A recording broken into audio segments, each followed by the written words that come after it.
in a virtual fashion. Due to the pandemic, we are able to conduct SCHEV business remotely without a quorum assembled. This meeting is being recorded as required by the 2020 Acts of Assembly, Chapter 1283, Item 4.0.01.g. A copy of the recording will be posted on the SCHEV website. And so the first item up is a review and approval of our minutes from the January 11th council meeting. Does anybody have any corrections or additions or deletions to those minutes? If there are none, if I could ask for a motion to approve. Move to approve. Very good. A second? Second. Thank you. And let's see, who's taking the roll? Beverly, are you doing that? No, I'm doing it, Miss. Oh, Kristen, there Miss you go. Connolly. Yep. Hey, Kristen. Hi, good morning.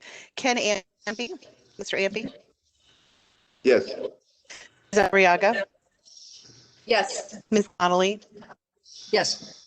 Ms. Harker, Yes. Mr. Holloman, Yes. Mr. Light, Yes. Ms. Radcliffe, Yes.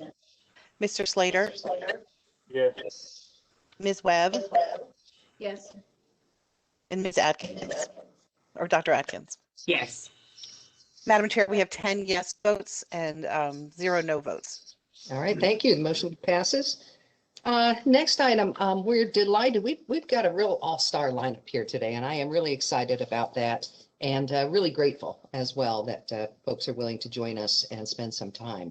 And first up, we've got President John Broderick of Old Dominion University, who has been with Old Dominion for the past 13 years and, really led the university to grow both in terms of its size, but also in terms of its breadth programmatically and its stature. So, Peter, I was hoping you could take a minute for a little bit more of a formal introduction here. Okay, thanks, Madam Chair. It's a real honor to introduce John Broderick. He's the 8th president of Old Dominion University. And last year, he announced his retirement from this job anyway, after 13 years of exemplary leadership. He's the longest serving president in ODU's history. When I reflect on John's leadership at ODU, 2 things come immediately to mind: student success and partnerships. Old Dominion University is one of the most diverse institutions in the nation, not only by the traditional measures of diversity, but also by the presence of military personnel.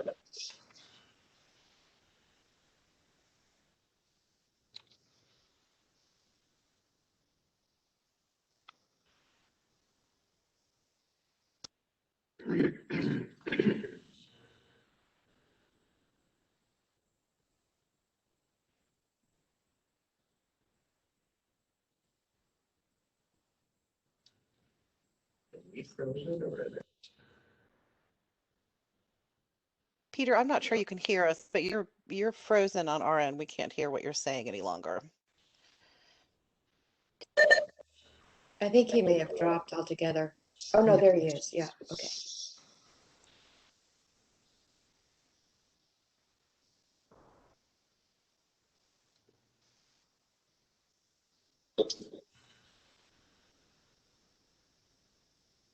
Well, I'm going to interject here. And so I apologize, John. I know Peter had a lot that he wanted to personally express. I know his partnership with you is a long one and one that he values greatly. And I know he has talked many times with me about conversations he's had with you and things that he's learned from you. So I'm sure that he wanted to comment on that, as well as, again, some of the amazing work that was done at ODU during your presidency. But let me jump in and introduce everybody. President John Broderick. Well, thank you. And Peter was kind enough when he asked me if I wanted to speak. He was very concerned with your time, so he offered me 10 minutes. I said, for goodness sakes, Peter, I've been in the job for 13. He said, okay, how about 13? But I think we eventually compromised to a little bit longer time, and I hope his dead air doesn't come against me, Kristen, and how you're keeping track of the time here. But anyway, thank you very much for the opportunity. And what I thought I would do today is just take a little bit of time and go over some of the highlights about Old Dominion, which I hope you are aware of or become more aware of, but also tie those in as to why I think they're important for the Commonwealth, and candidly, why I think they're important for institutions, whether you're in Maine or you're in California, to focus on some of these themes that I'm going to touch on today, which really almost always touch on partnerships or collaboration. So Casey, next one. Yeah, hi, Kristen. I need to be able to share content. Could you give me that privilege?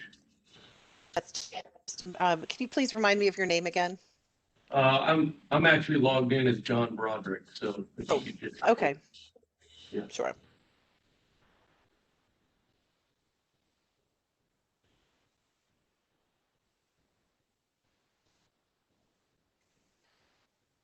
There you go.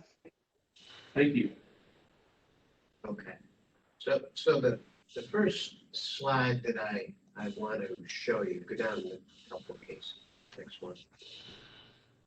So we're very proud of the fact that we are second in Virginia in terms of producing STEM age graduates.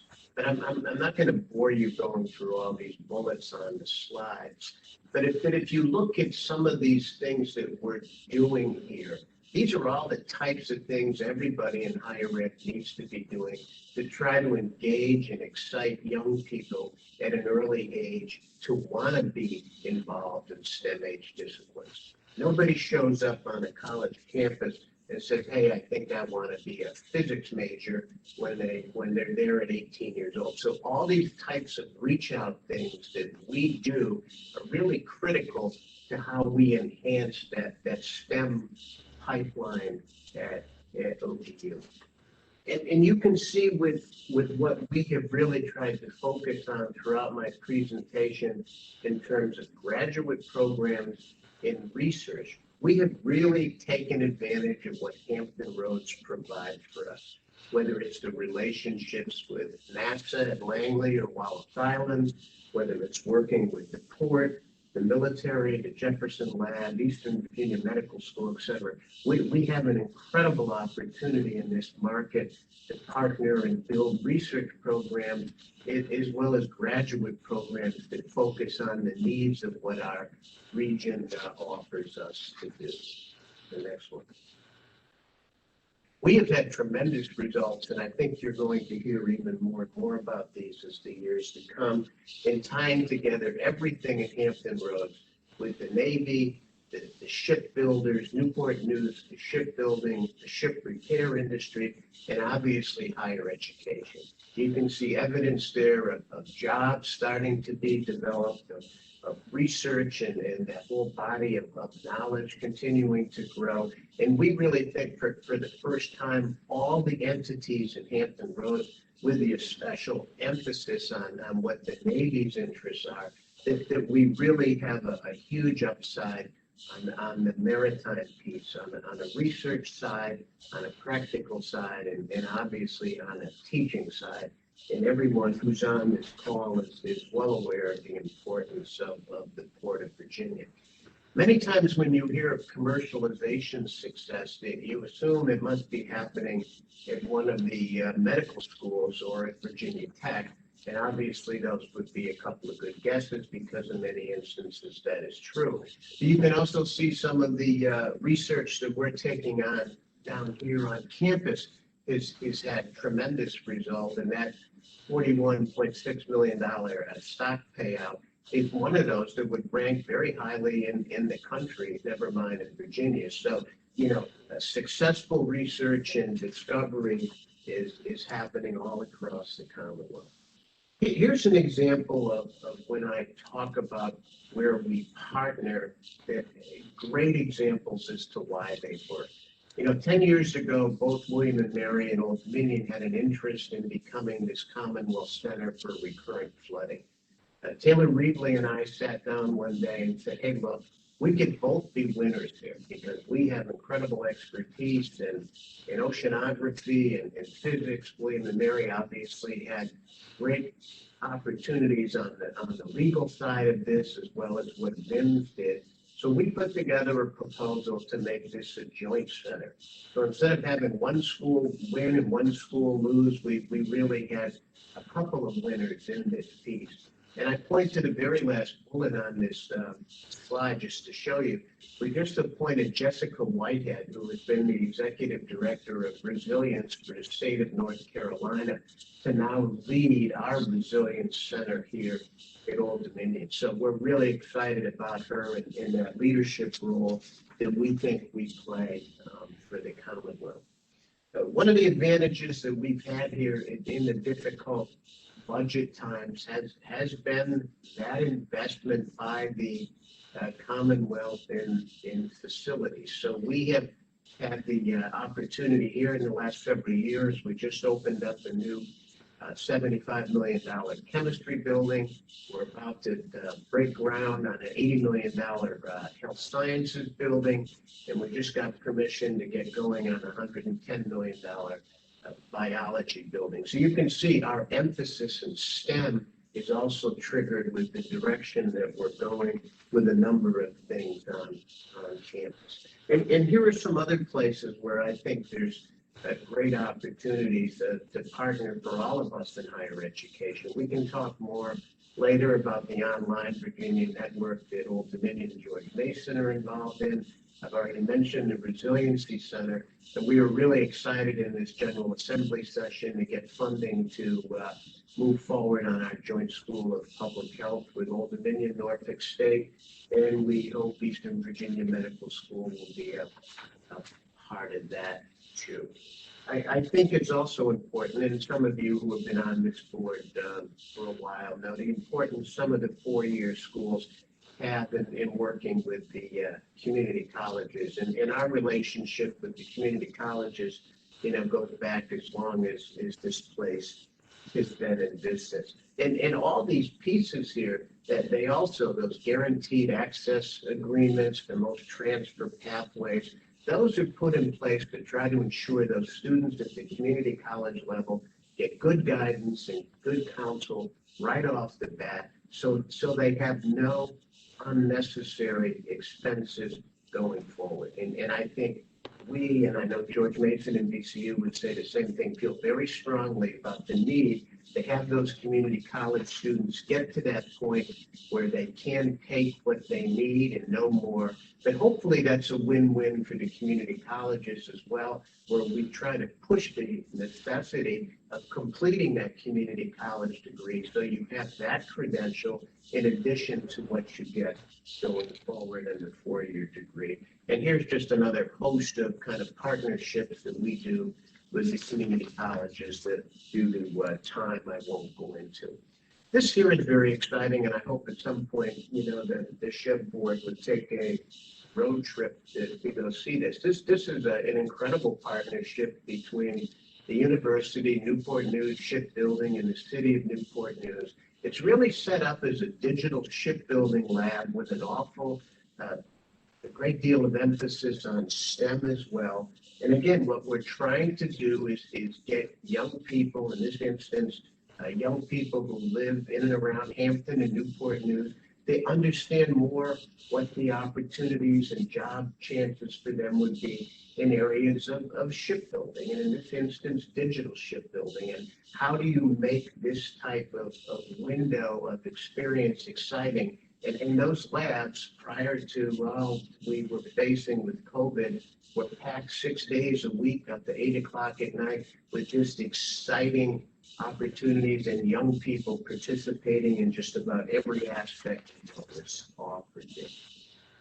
Again, one of the things that most of us try to do is to ensure as we're serving our regions that we're also doing more beyond our direct campus community. We have a tremendous relationship, for example, with the city of Virginia Beach. We've moved all our nursing and telehealth programs out there, and we now have close to 1,000 students and more than 70 full-time faculty members who reside at our Virginia Beach campus, which we also share with Norfolk State. some more partnerships, and again, with NATO located in Hampton Roads, another ideal window for our students to work closely with the folks who come here to work on NATO. But we also have not, despite all our emphasis on student success and STEM, have not lost sight of the importance of the arts in our community. That $37 million gift is now closer to $40 million. And again, I hope at some point those of you, when you visit Norfolk or come to Hampton Roads, would see the Erie Art Museum. It's really quite a treasure for the Commonwealth. The entrepreneurial spirit has been in force here on our campus now for a number of years. Again, thanks to some private sector support, that gift also has exceeded the $11 million mark. But the entrepreneurial interest and the thought that young people today really do believe they can work for themselves is evident in everything we have here on campus, including what we believe is the first campus retail store for student entrepreneurs in the country. And that store, as you can imagine, also serves as a learning lab for these budding entrepreneurs as they get to see at the point of purchase firsthand what the marketplace thinks and believes about their product.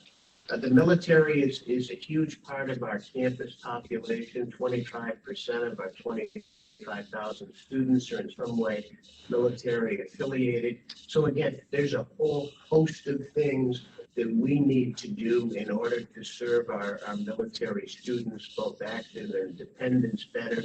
But you can see there's a number of places where we achieve national ranking for the fact that we have done the things necessary to make this a military friendly campus.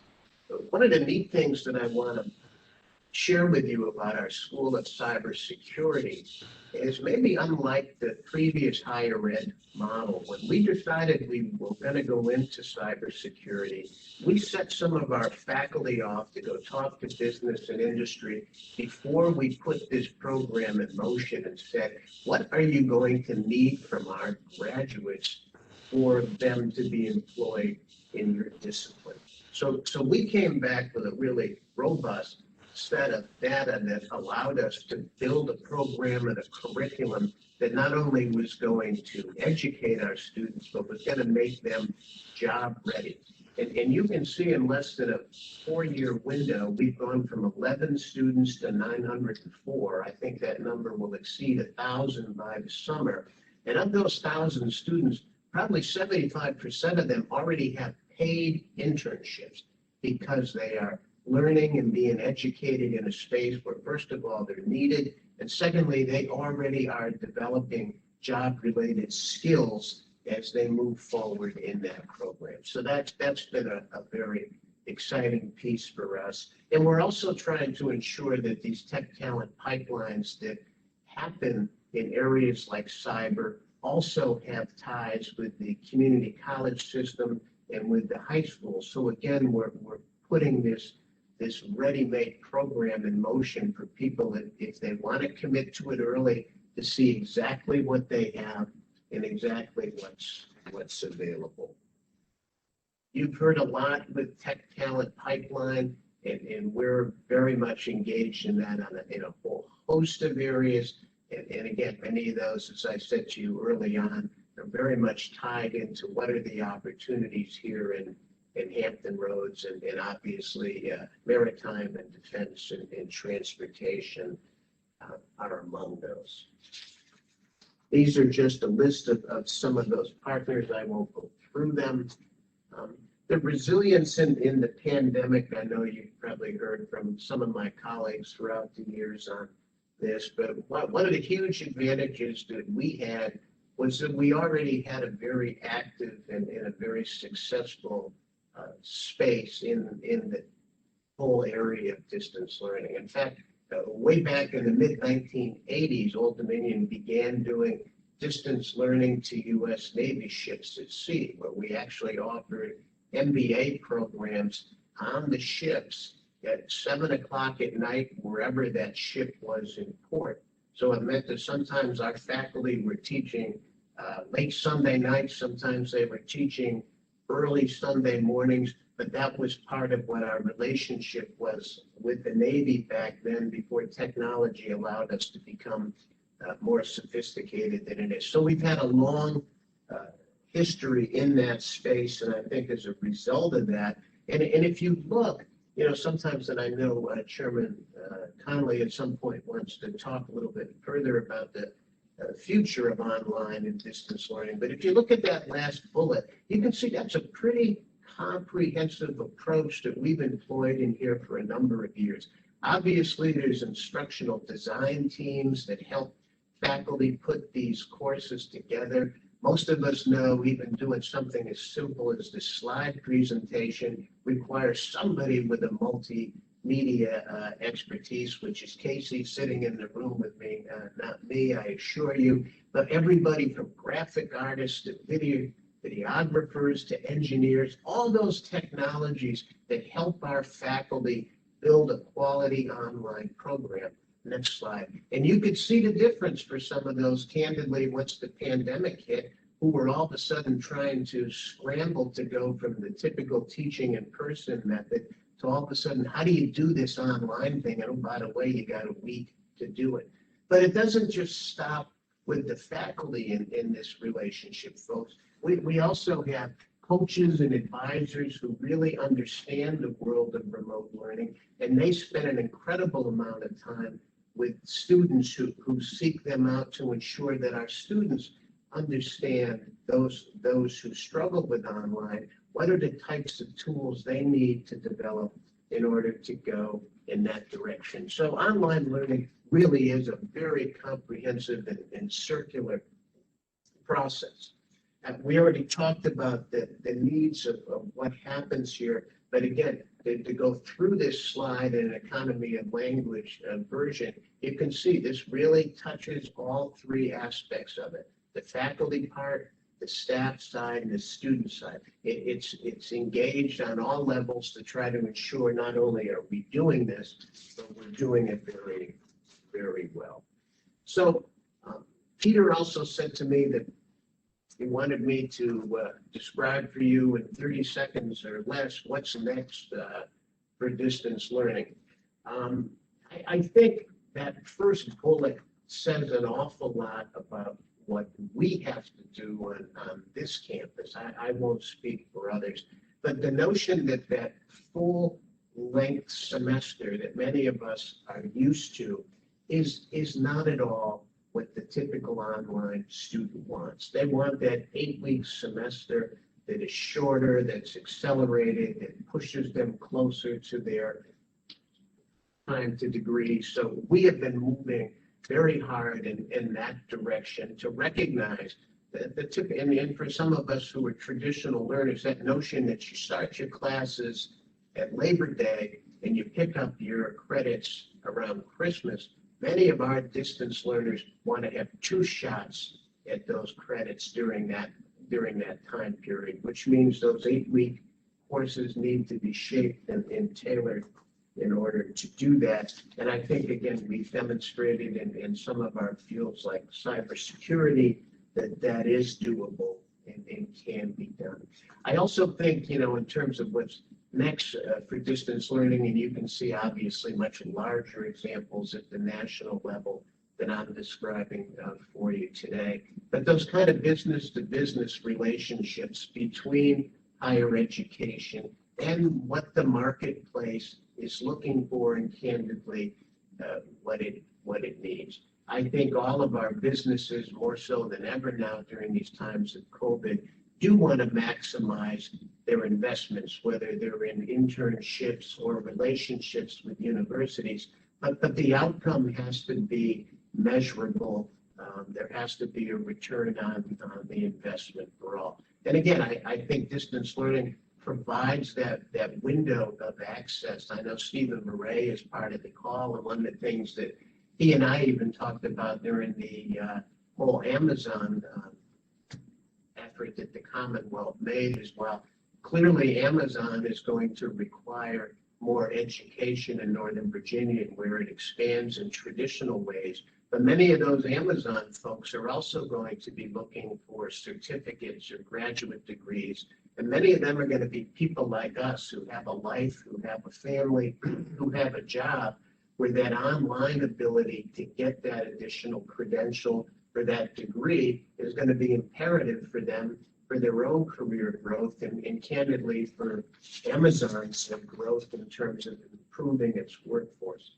So that's about as fast as I can go, Peter, to go through a quick snapshot of what I think we're doing here and what I think some of the opportunities are for distance learning. So let me stop and see if you have any easy questions, and I can take a sip of water here and catch my breath. But I appreciate the chance to be able to talk to you about this today. There's a lot of things that I believe we're doing here that really do check off the boxes as to where higher education needs to be, and more importantly, the relationships it needs to have all across its constituencies as we continue to ensure that our students are not only well educated, but like any parent of college students, that they're also in a place where they'll be able to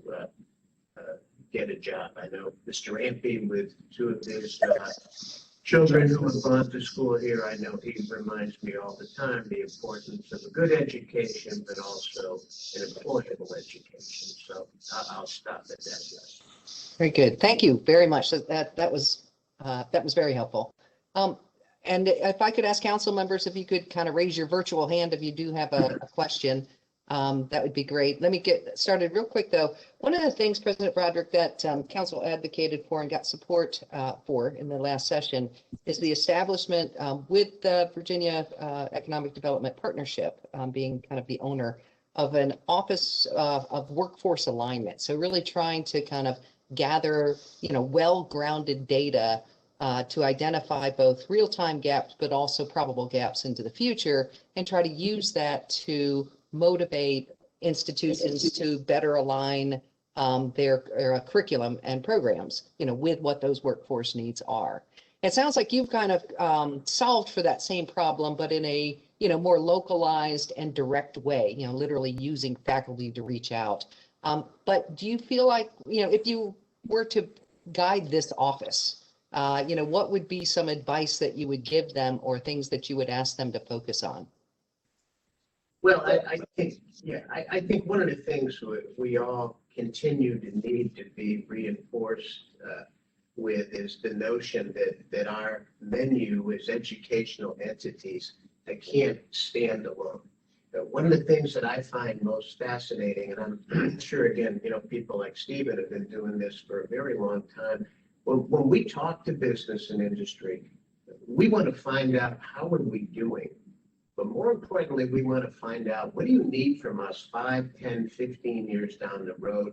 And then how do we try to shape what you're looking for with what we have?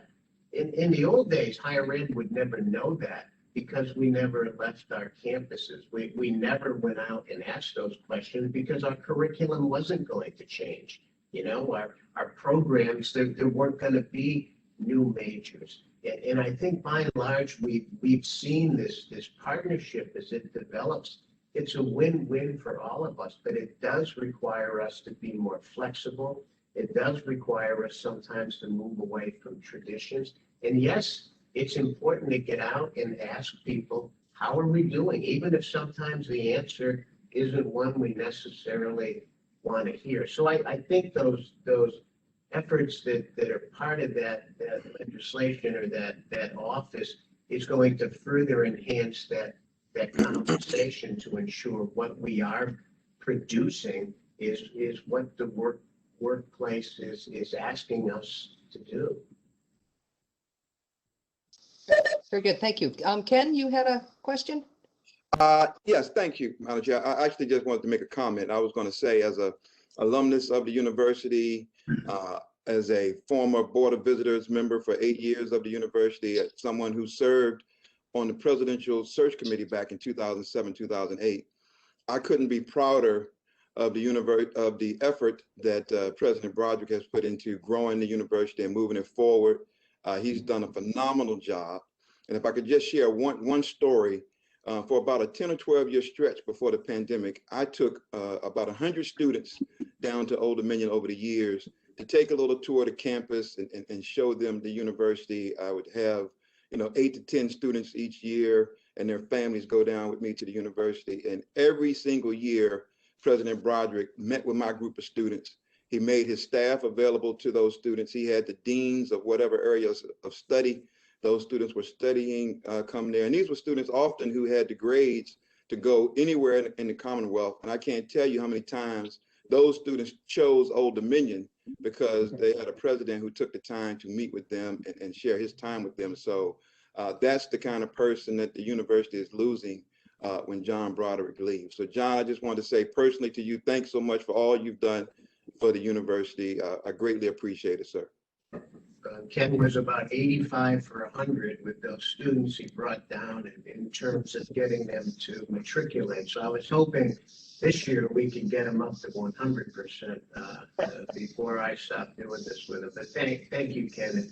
You were the quintessential board member for this campus, and we all miss those too. Very good. I got time, I think, for one question. So Tom?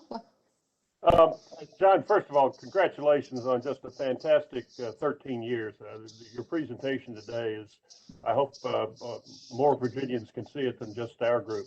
But I was just going to ask you, you're much too young to retire. What does the future hold for you? I hope you're going to stay in Virginia. And my second question I have to ask, and what's the future for Old Dominion and EVMS? Up here in Richmond, where I live, we had a very successful merger of a little school called VCU and MCV many years ago, and all of us are wondering whether that has any future in Norfolk for Old Dominion and EVMS. Well, thank you, Mr. Slater. The first question is, I hope for a couple of years to be able to teach a class or two. I have taught every year. I have been president in the higher ed program, so I'm going to continue to teach a class now and then. I think the opportunity for us in Hampton Roads to really move forward on this larger health sciences model is still very much in front of us. I think the Joint School of Public Health with Old Dominion, Norfolk State, and EVMS is a good step in that direction. I know there's some back and forth right now between EVMS and Centera. That's no secret in terms of funding model and direction and so on. But I do think there's an enormous upside for this part of the state, not only in public health, but in medical research and medical education that serve the many medical disparities that we have in this region. And I think ultimately this partnership, whatever it looks like, whatever it's called, whatever fits under this umbrella that includes EVMS in Norfolk State and Children's Hospital and Centera and Eastern Virginia Medical School and the community colleges and everybody else, is going to be essential to the success of this region. So I'm optimistic. We're not exactly at the place yet where you can claim victory, but people are at a table talking, and I don't think you can ever achieve success unless the conversations continue to be held. So I'm going to remain optimistic on that, and I wish my wife could have heard your line about looking too young. That now is replaced. Henry wearing a tie is the highlight of my day. So thank you. Very good. Well, thank you so much, President Broderick. We really appreciate your comments and wish you the very, very best in this next chapter. Thank you all very much, and thank you for the great work you do for all of us. All right. Bye, John. Bye-bye. All right. So next, we have the pleasure of welcoming Dr. James Lane, who is Virginia's Superintendent of Public Education. Been a great champion of education in Virginia and a great partner to SCHEV. Prior to this, he served as the superintendent of schools in Chesterfield, Middlesex, and Goochland counties. where in 2017 he was named Supervisor of the Year. So with that, Dr. Lane, thank you very much for joining us today. I'll turn it over to you.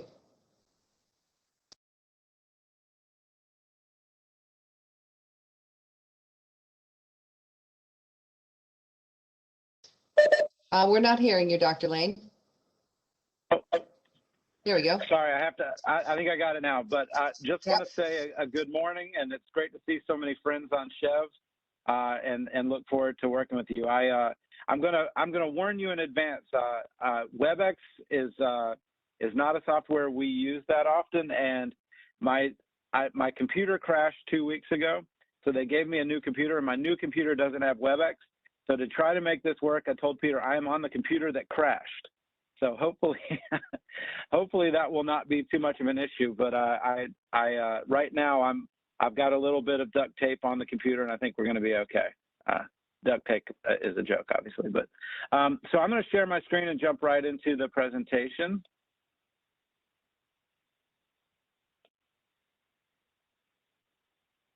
And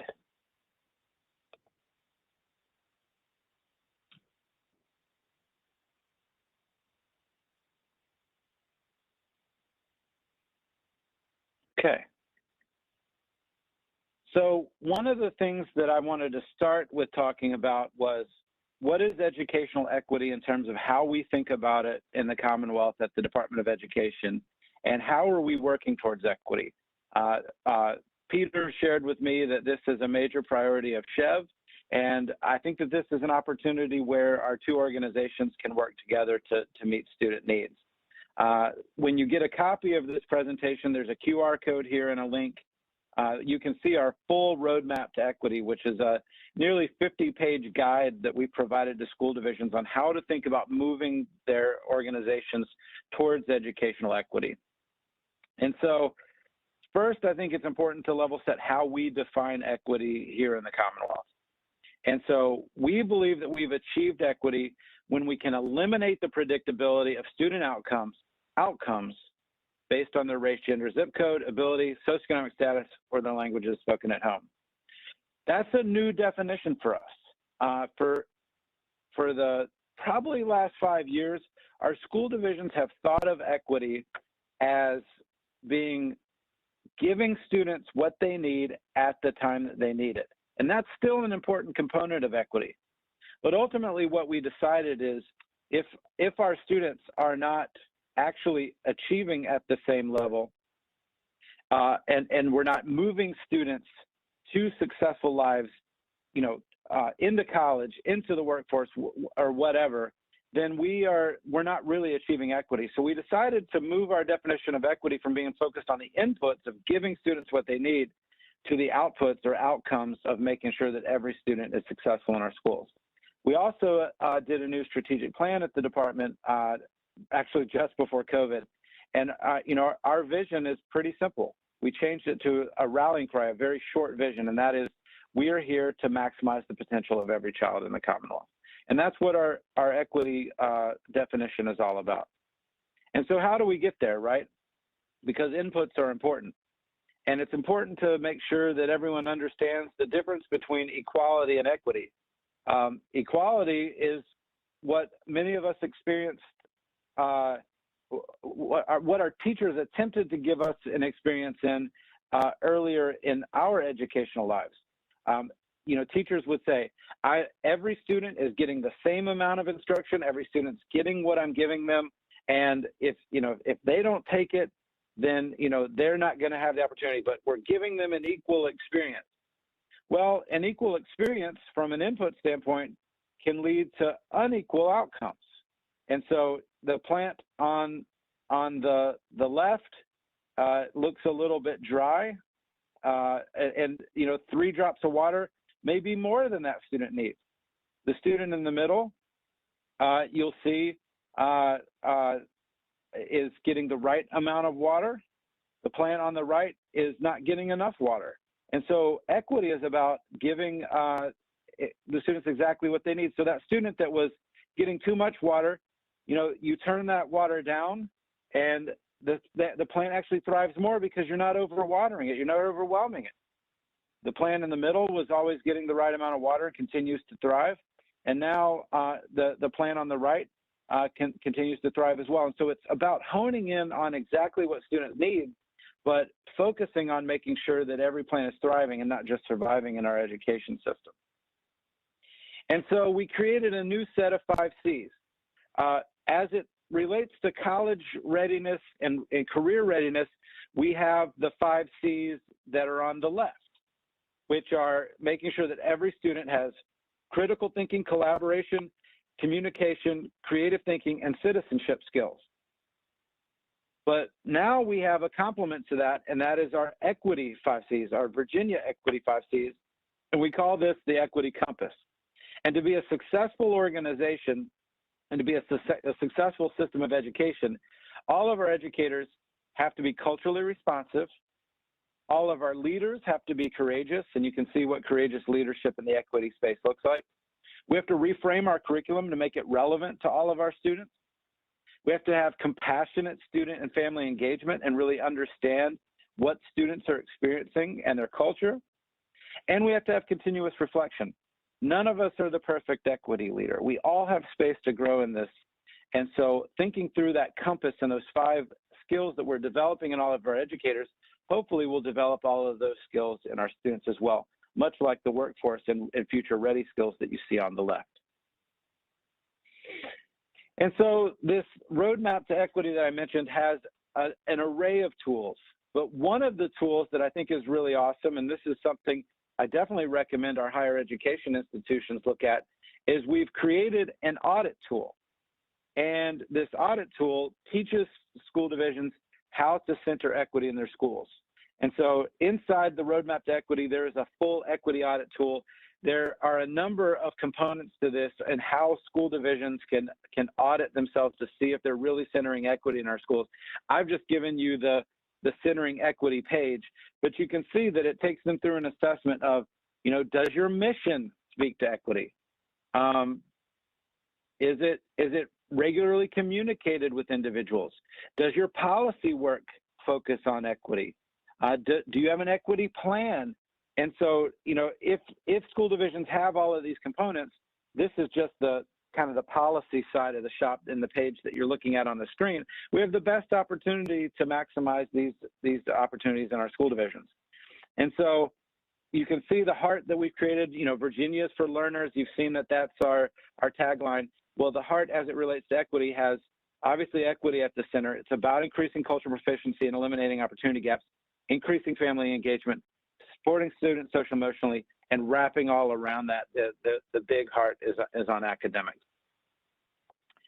And so we also recognize that a lot of people have a lot of room to grow in this space. And so we're doing a ton of training with the field. The schedule on the left is just a sampling of our webinar series that we do on equity.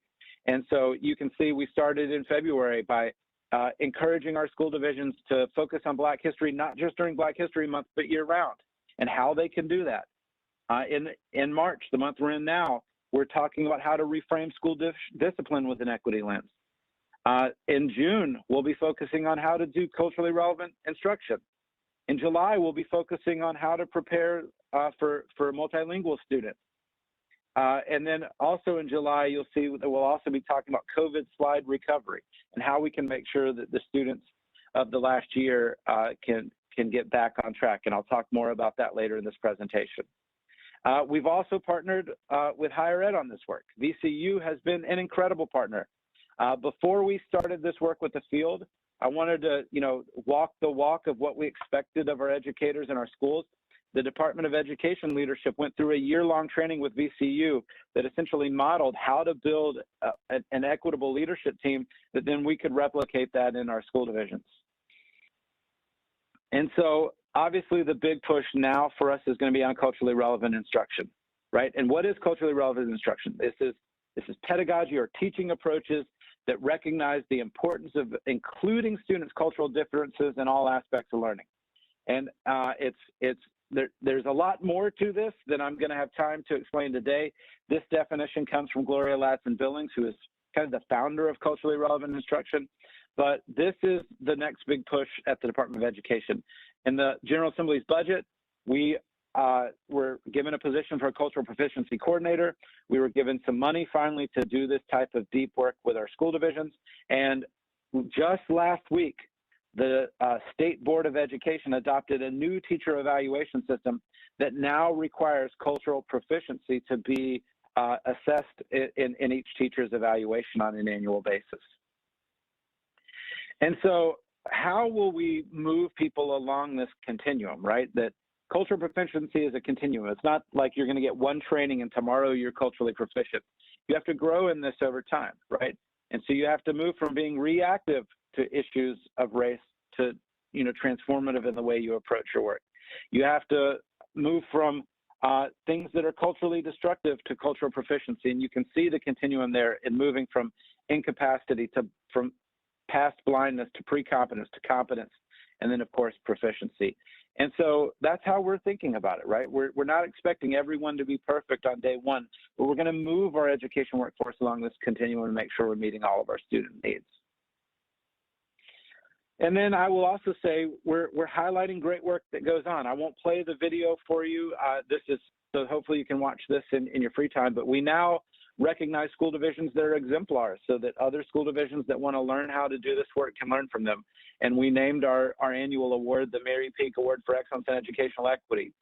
Mary Peak taught in Hampton underneath the Emancipation Oak, and taught one of the first schools in the Commonwealth, primarily for African American students. Emancipation Oak is now on Hampton University's campus, and it's just someone that we really felt like was someone we should honor by naming this award.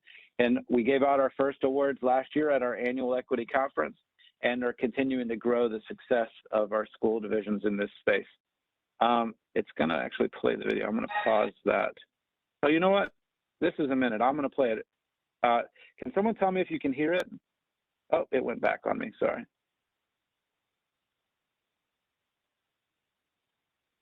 Let me see if you can hear it. Hi, I'm Mrs. P. You may recognize me from the Virginia Department.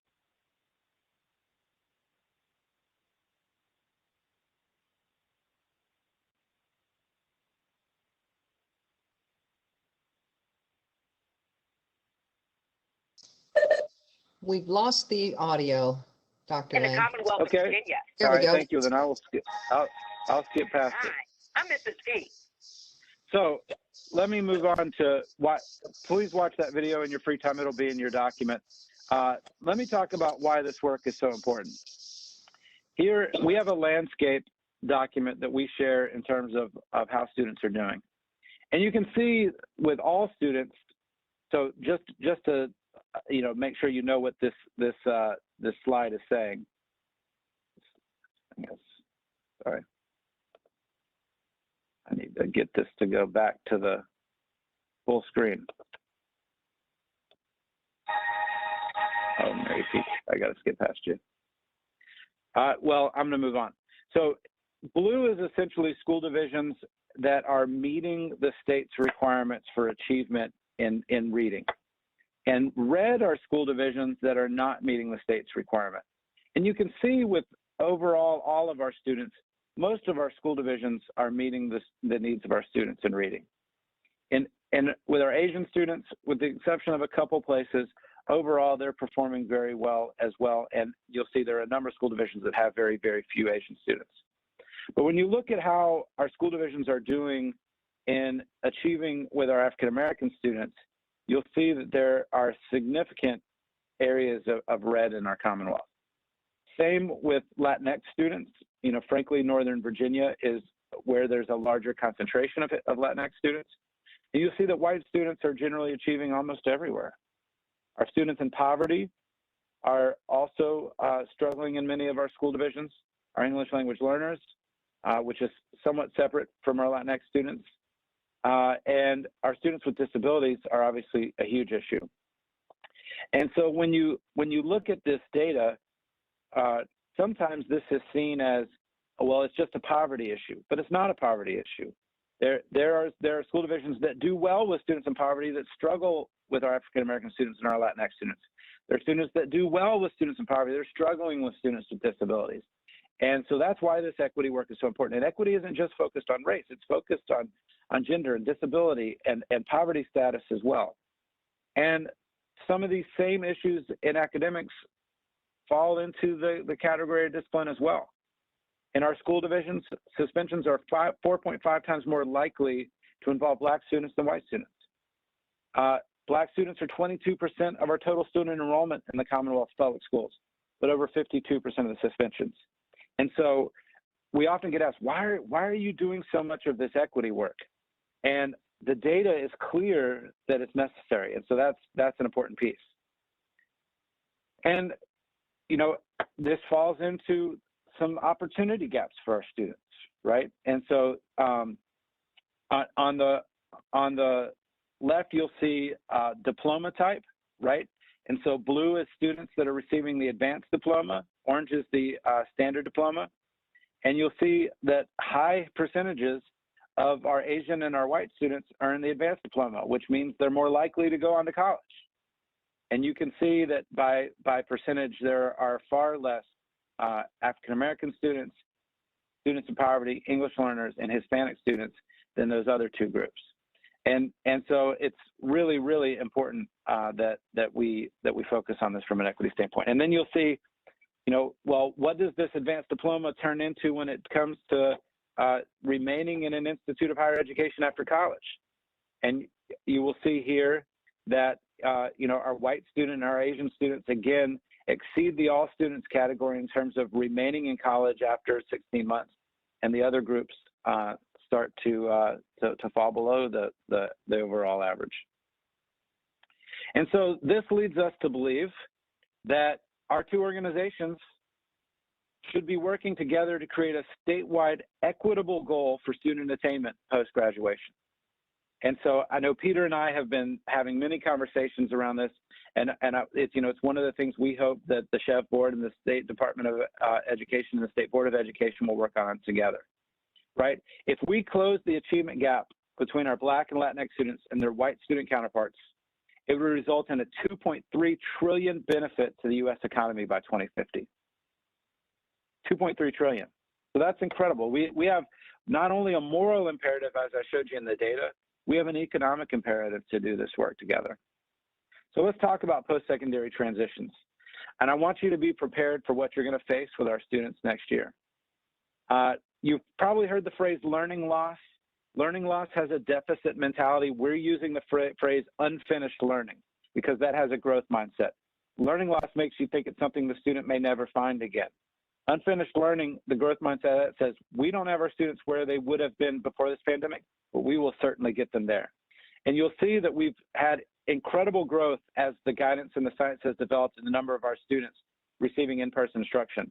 Most of our students were receiving virtual learning at the beginning of the school year. Now, flash forward to March 22nd, you know, yesterday, we update this once a week. As of yesterday, you will see that almost all of our school divisions are offering an in-person option, at least to some of our students. We have 3 remote school divisions left, and all of those are planning to go in person after spring break. And so that will continue to escalate over the next coming months. But what we know about unfinished learning is that it's worse with our youngest learners. So there's some hope as students transition to college that they did not miss as many opportunities as our youngest learners because students are able to be active in the virtual space more as they are older. But I do think that our colleges and universities should be prepared for a much larger percentage of students to need remediation. And I would also encourage, I know we all do orientations right before students move into the dorms, all fingers crossed that everybody will be in dorms next year.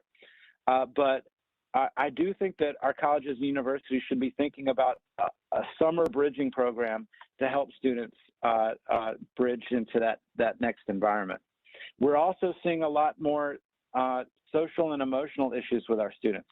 The pediatric community has notified us they're recommending far more students with anxiety medications. They're seeing far more behavioral issues with students. They're seeing far more suicidal ideation. which is one of the reasons the governor really made the push to get our schools back in person and reduce that isolation. But I think that you know, one of the things that our colleges and universities may need to recognize is students may be coming to college having faced more anxiety and trauma than they had in the past, and be prepared for that. So what did virtual school look like, right? I think that's important for you to know. We as a state did some incredible things in this space that will have permanency even beyond. We launched a statewide learning management system, and now all of our teachers and all of our students are able to learn in the virtual space, and we're going to keep that far beyond the pandemic. So what the virtual learning that was panned last spring when we closed schools, when teachers had to change and switch on a dime, is vastly different today. Our teachers have gained a year of experience in this, and it's actually really well done. And there are many kids at the secondary level, frankly, that are saying that they want to be virtual permanently because there's no bullying in the virtual space. They're able to manage their time and their work better in the virtual space. And I think that's maybe 10 or 20% of students in the long term. But one of the things you may want to know about at the college level is there may be students coming to college that did not attend in person in their high school on a frequent basis before graduation. And I don't mean just this year, I mean permanently. I think that this is going to become a permanent fixture in our schools.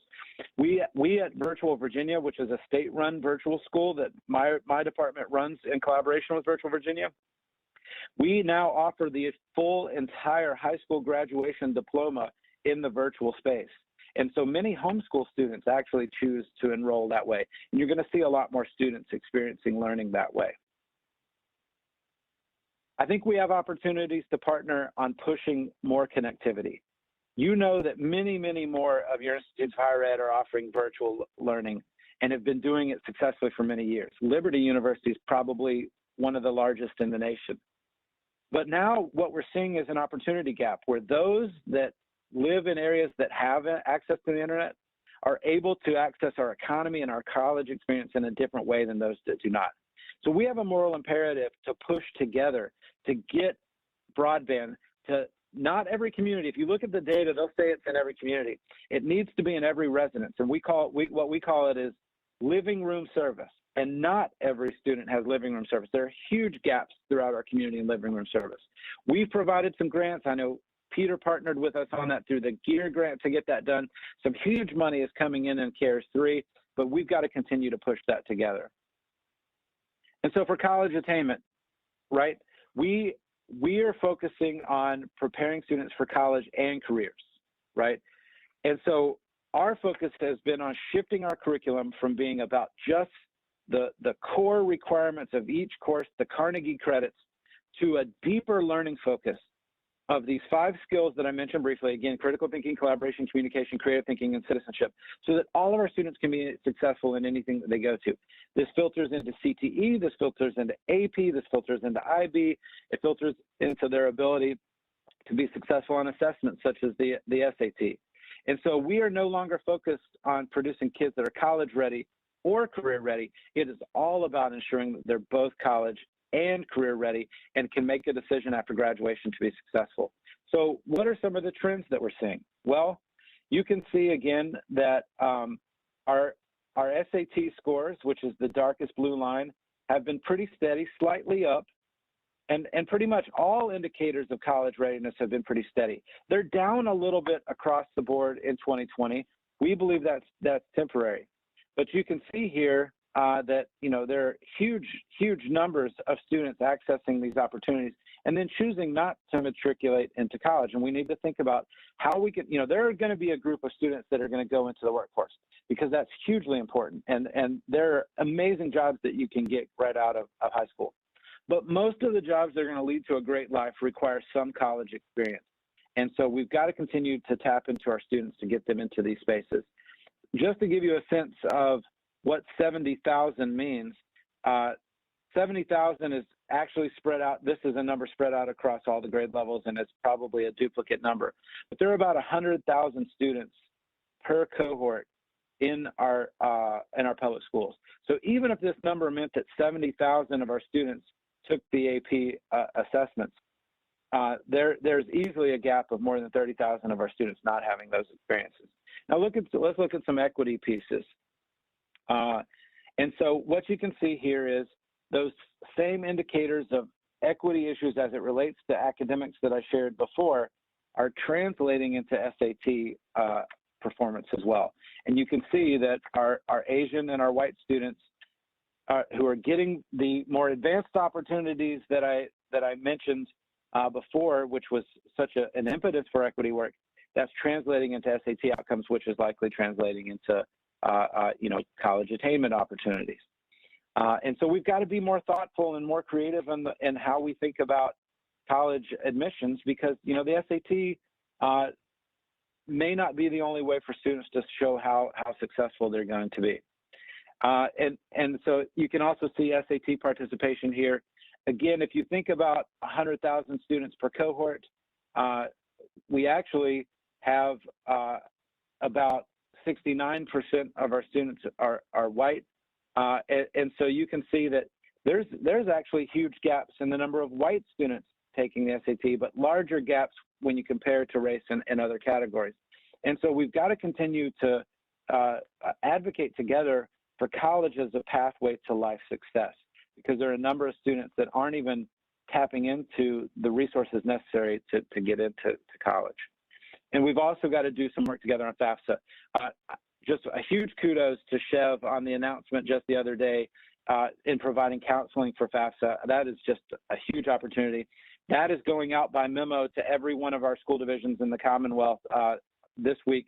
We also did a ton of promotion work on the FAFSA through the month of February and continue to work on that together.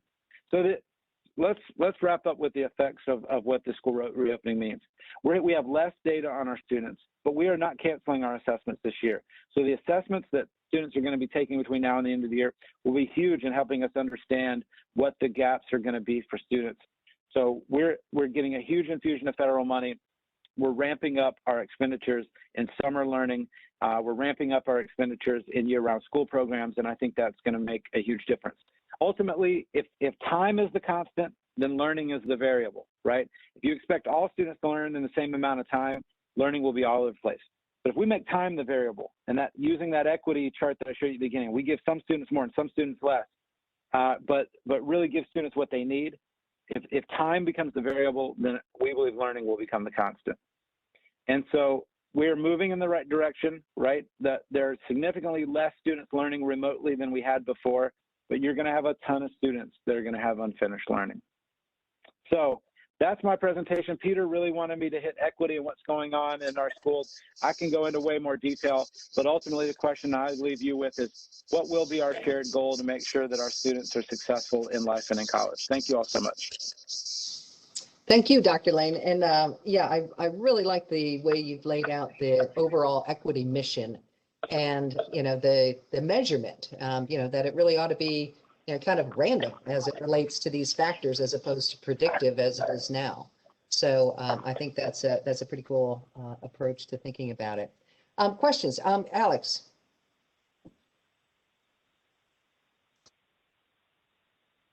Sorry, trouble with the mute button.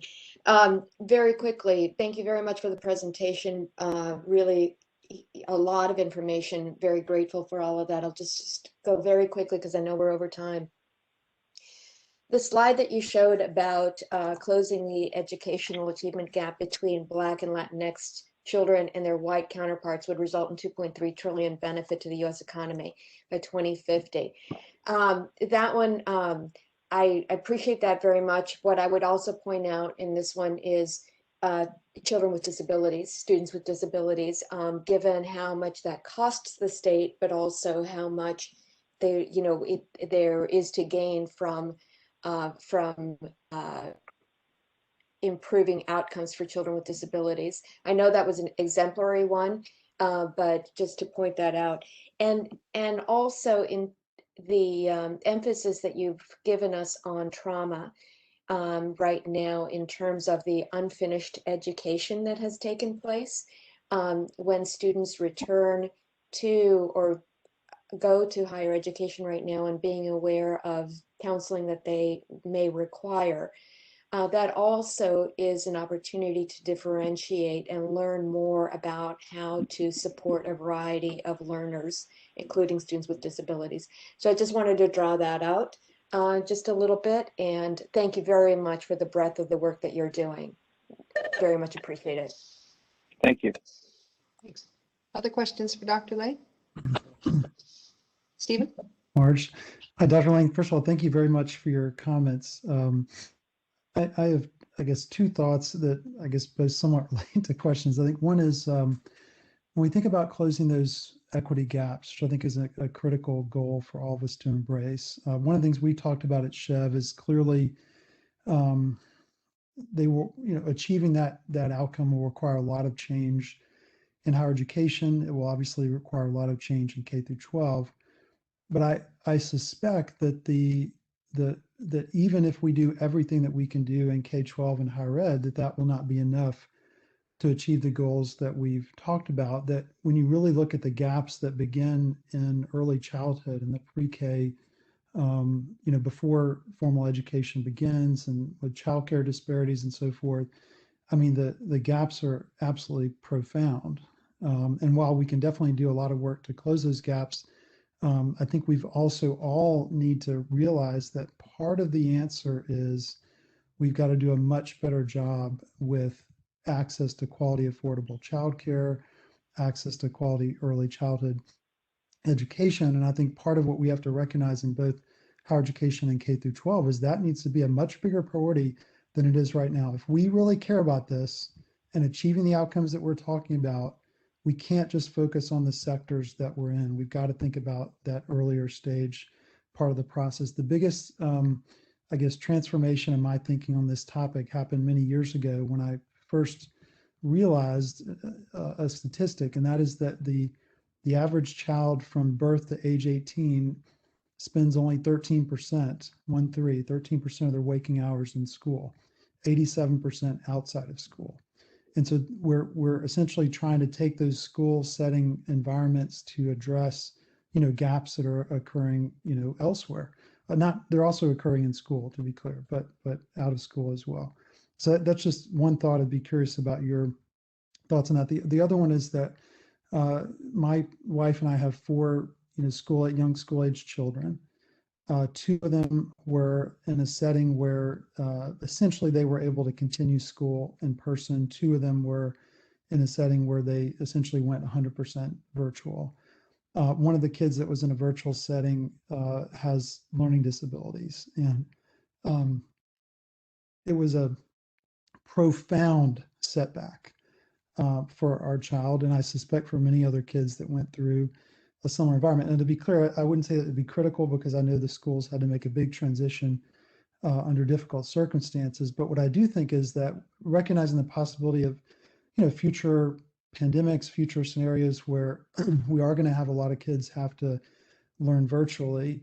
I'm curious about, efforts that are happening either at the state level or that you're aware of in school districts to better prepare for, a more productive virtual learning environment, or even better opportunities to have in-person learning environments in the future. Thank you. Yeah, thanks for the questions. I'll jump on the early childhood question first. And you're absolutely right. There is an achievement gap on the first day of kindergarten, right? And sometimes we forget that, right? And there are people that sometimes when the achievement gap is written about will suggest that the achievement gap is created in schools. And I think schools have structures that cause proliferation of it in some cases, especially with some of the data that I've shared. But we will never eliminate the achievement gap until there is, broad access to at least our 3- and 4-year-olds to quality instructional experiences prior to kindergarten. That trying to catch a kid up on letter sounds and just basic skills in kindergarten is extremely, extremely difficult if that wasn't taught before. And there's a whole host of parent engagement work that we can do there, but ultimately, this is a huge passion of mine. We are taking on over the next year all of early childhood underneath the Virginia Department of Education. It has been seen primarily in the Department of Social Services as a safety function, Well, as it comes over to the Department of Education, you're going to see it become much more of a priority as it relates to the instructional experiences that we, hope that students will have. And with that, just last week, the Board of Education adopted new birth through 5 learning standards. And, you've probably seen the press release on that by now. And as it relates to our students with disabilities, certainly to Alex's point, closing that gap is actually the largest gap, right? And understanding how we can meet the needs of each of our students with disabilities is essential to the success of our economy and that goal that we all have of maximizing student potential. In terms of your point around how to make virtual learning more accessible or in-person learning accessible, it's one of the things that, people have to make their safety determinations first, right? That's the Maslow's hierarchy. But ultimately, there is not going to be a time where I say that virtual learning successfully replaces in-person learning. That the experience of working with a teacher is absolutely essential in the K-12 space. And there are certain skills that you have to be taught how to do. It's why we're seeing so many more gaps in the early learning space than we are with older students. And so ultimately, the IEP team will drive. And if you don't know what IEP teams are, I can go into that whole detail. But the IEP team will drive the student's placement, and the parents make that decision in collaboration with that team. But I think that we have made it a priority that students with disabilities, from the first day of reopening after schools closed, were our priority group to bring back in because of the educational needs. And I think that one of the things that we've seen is, even in school divisions that were predominantly remote, we were successful at getting students with disabilities back in a lot of those communities earlier. And I think that is going to continue to be a priority for us. In terms of virtual learning, if students with disabilities IEP teams allow it, there are certainly a number of ways that we can approach that. And for time's sake, and I feel like I'm about to get the hook, I'll save that for another time. Thank you, Dr. Lane. I appreciate your response.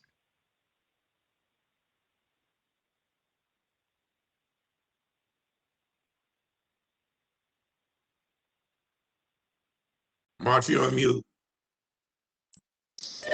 You'd think after all this time. I just wanted to say, first of all, thank you, Dr. Lane. I appreciate it. And I'm sorry that I do have to manage time a little bit, but I would like Peter to ask you to comment on Dr. Lane's challenge here, which sounds like a pretty good one, which is the development of, some joint equity goals. Just your thoughts on that and how we might best move forward. Right.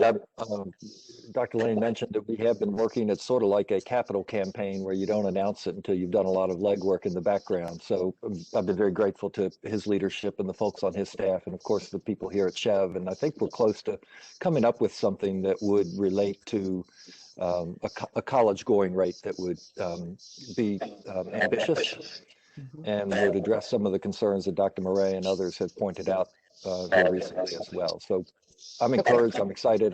We'll bring that forward. Thank you. Okay, and it would be because we talked a little bit about this during Paula's presentation, it would be differentiated by different groups, right? That we know we need to address uniquely. Yes. Okay, Thank cool. you. All right, excellent, very good.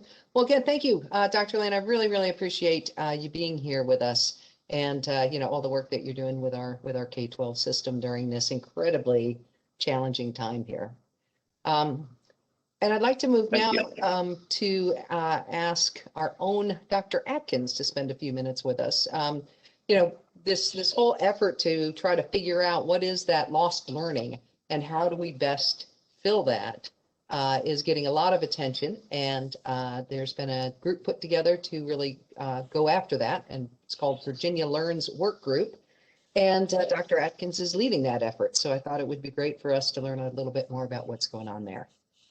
Thank you, Chair Connolly. I appreciate you having it. And thank you to Dr. Lane. It's during this pandemic, I have to tell you, Dr. Lane has engaged with superintendents at a level that in my tenure as superintendent, I've never known before.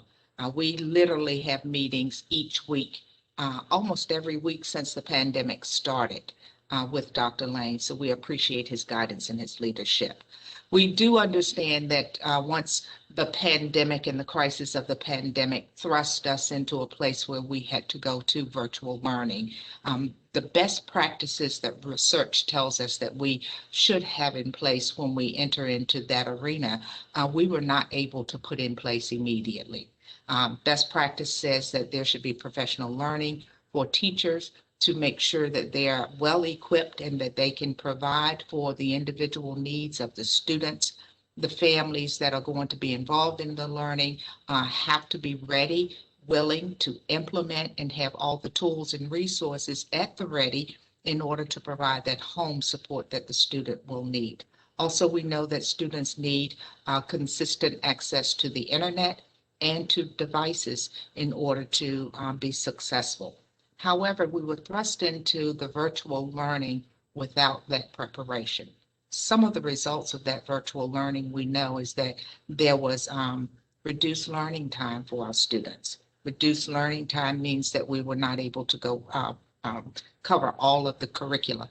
And as Dr. Lane emphasized, the unfinished learning that took place. We also know that there were opportunity gaps that existed prior to the pandemic and prior to virtual learning. They were exacerbated during that time. We realized that many of our students did not have that ready access to the internet and to devices. Understanding the big picture, we know that students missed opportunities for learning, and there's a great deal of unfinished work going on. Although we applaud our teachers and our staff for what they've done, we also recognize that there's still work to do.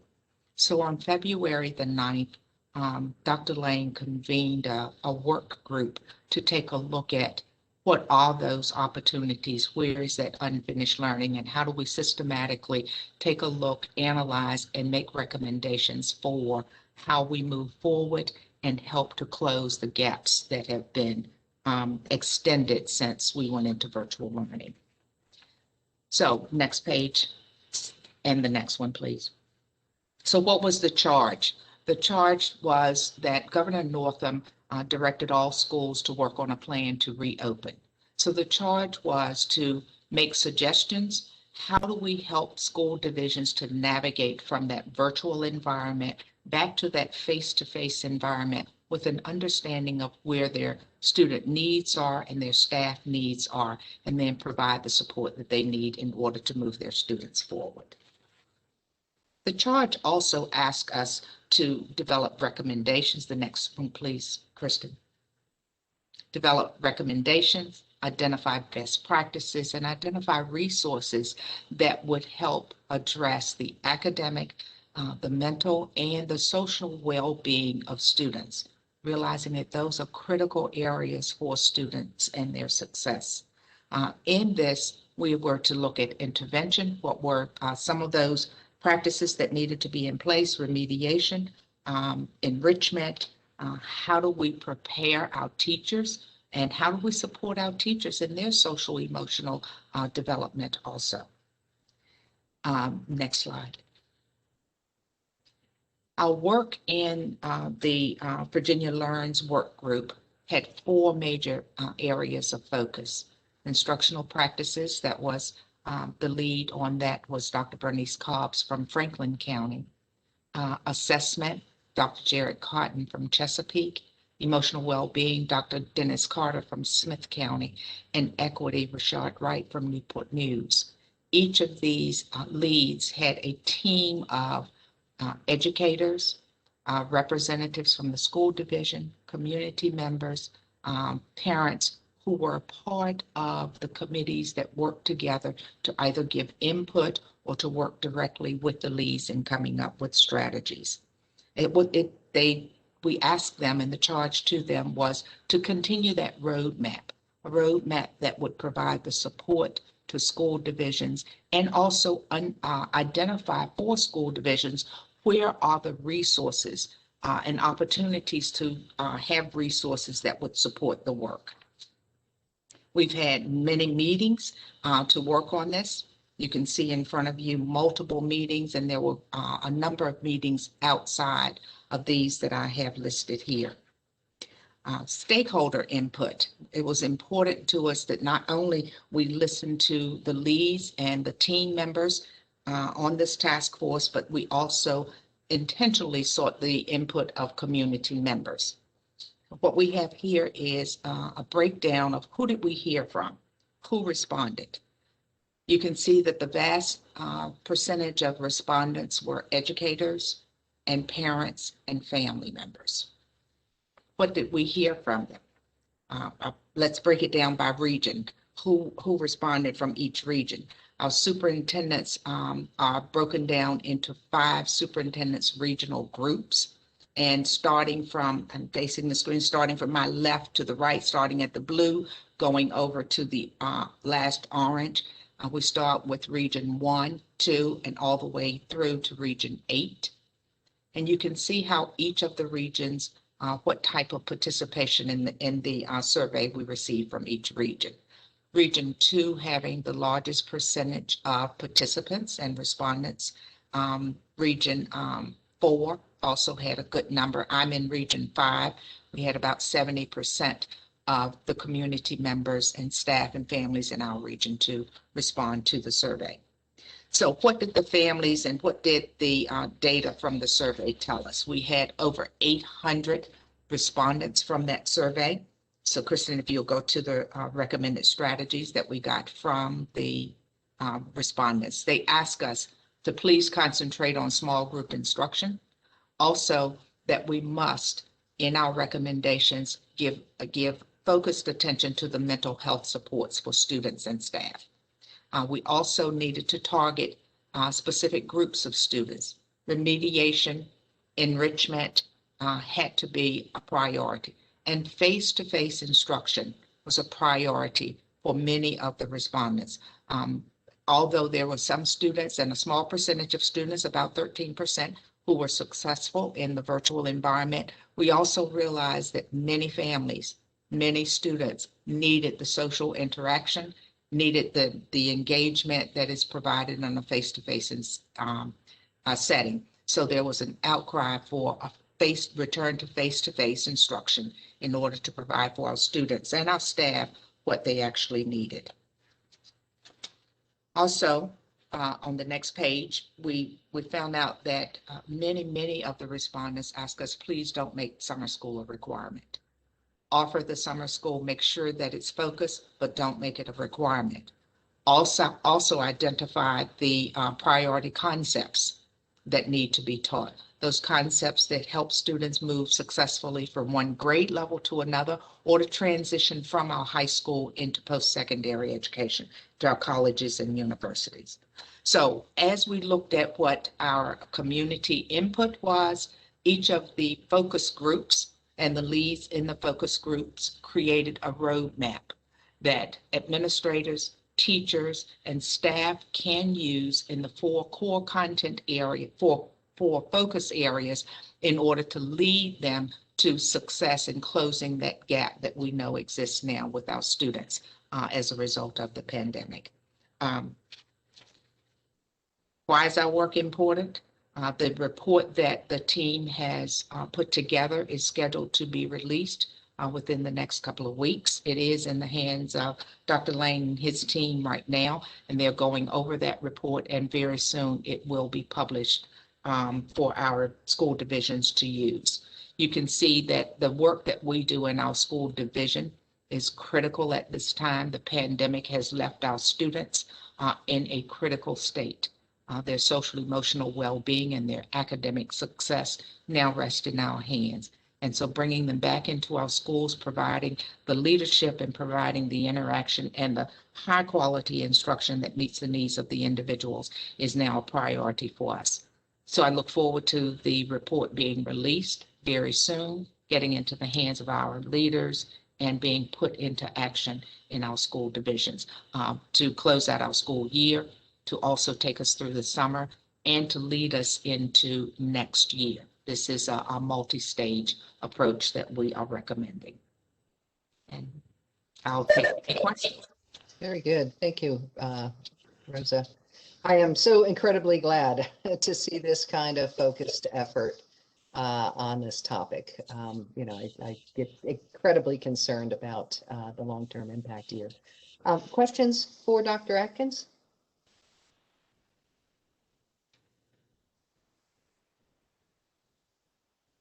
All right, I like that. Thanks again, and thanks for your leadership with this effort. Great, thank you. Yep, thank you. All right, we've got another guest joining us, Tom Harnish, who is the Vice President for Government Relations for the State Higher Education Executive Officers Association, also referred to as SCHEV. And, you know, obviously there's a lot going on at the federal level. And, you know, we just think it's really important as we try to figure out what's the state's role in trying to drive, you know, equity and student success and all those, you know, workforce alignment and all those things that we have on our plate.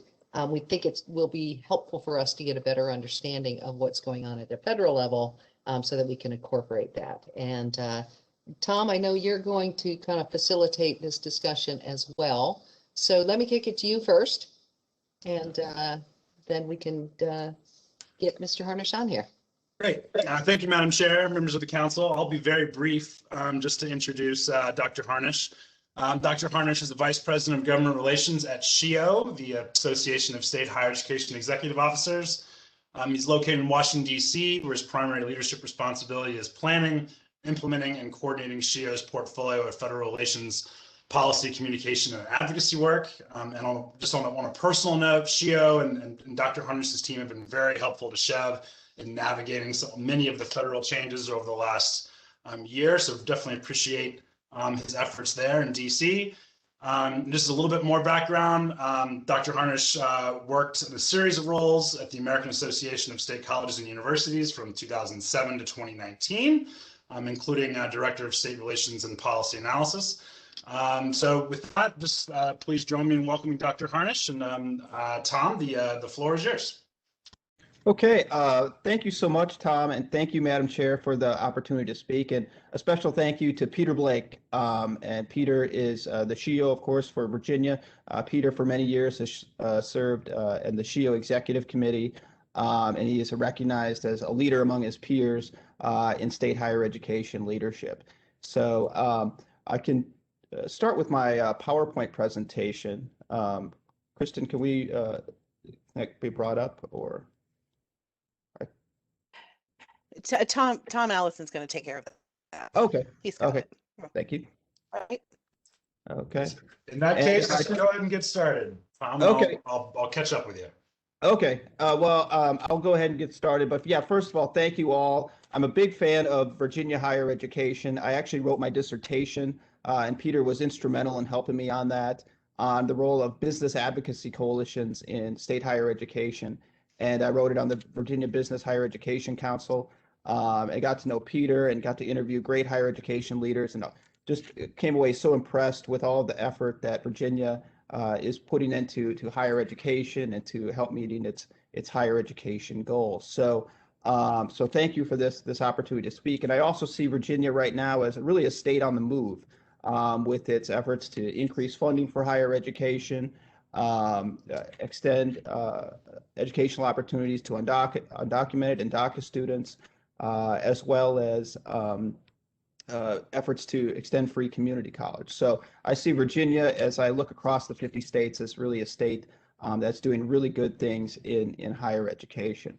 So just to get started here, a little background on SCHEV, the organization I work for. Is a national organization. We're based in Boulder, Colorado, and Washington, D.C. We just opened our D.C. office a few weeks before the pandemic last year. So I got to work and got busy right away. So we've been a presence on the scene for 66 years.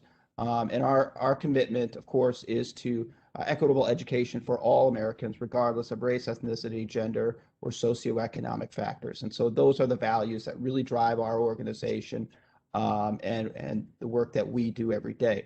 So there's kind of three main areas I'd like to talk about in my presentation today. First is the changes at the Department of Education. Certainly with the new administration coming in, a different team, different priorities at the U.S. Department of Education, and certainly this will affect not only the policy making, but also the policy priorities, but also the implementation of policies that we've seen over the past year, especially with the pandemic and all of the stimulus packages. So I'll talk more about that. And then second, I'll review the American Rescue Plan that recently was signed by President Biden and the implications of that rescue plan for higher education. And then some state level matters of interest. Again, I work primarily on federal policy now, but also tracks what's going on in the states. And I can talk a little bit about some state level trends that might be of interest to you as well. So just turning it over now to the first slide. So the key appointments, of course, the first appointment is the big appointment, which is Dr. Miguel Cardona. He was the Connecticut Commissioner of Higher Education. And Dr. Cardona is, he's a teacher by trade, but he has worked up through the ranks in K-12 education as superintendent. But also he does have some exposure to higher education as an adjunct faculty member. So he has a doctorate from the University of Connecticut, and he has taught adjunct at the University of Connecticut. So primarily a K-12 background, but some exposure to higher education. His focus that we've seen in his Senate testimony was on community colleges and the important role that they play in the higher education landscape. So he was ultimately confirmed by the Senate, and he has been sworn in as the Secretary of Education. So if we go to the next slide. This next key appointment, so they have the Secretary of Education, primarily K-12 background. They have the Deputy Secretary, which is the number 2 person. That's a person named Cindy Martin. She's going to be the Deputy Secretary. Her background is primarily in K-12. She was the superintendent of the San Diego School District. And then the number 3 person at the department is really the point person for higher education policy, and that will be James Cabal. And James is the director, was the executive director of the Institute for College Access and Success, which is a think tank here in Washington and in Oakland, California as well. But James formerly held roles in the Obama administration in higher education policy development. So James, his focus is on state-federal partnership, and that's something that I think you'll hear a lot more about in the months and years to come, is the issue of state-federal alignment in higher education policy, college affordability, accountability, consumer protection and information. So making sure that students are getting good value for their dollar that they invest in higher education. So James, he is still pending appointment in the U.S. Senate right now.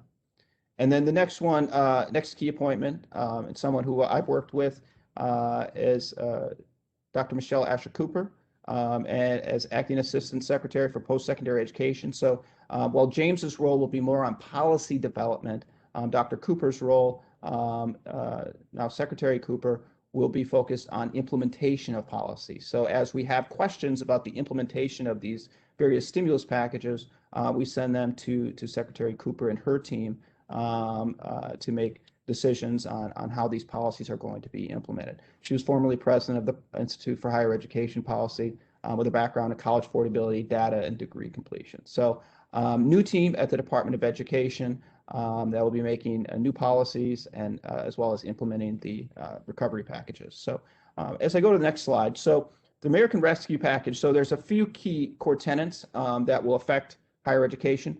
$1.9 trillion package, investments in broadband and SNAP, and I know Tom Allison has real interest in SNAP and broadband benefits, and I'm glad that we've been in communication about that.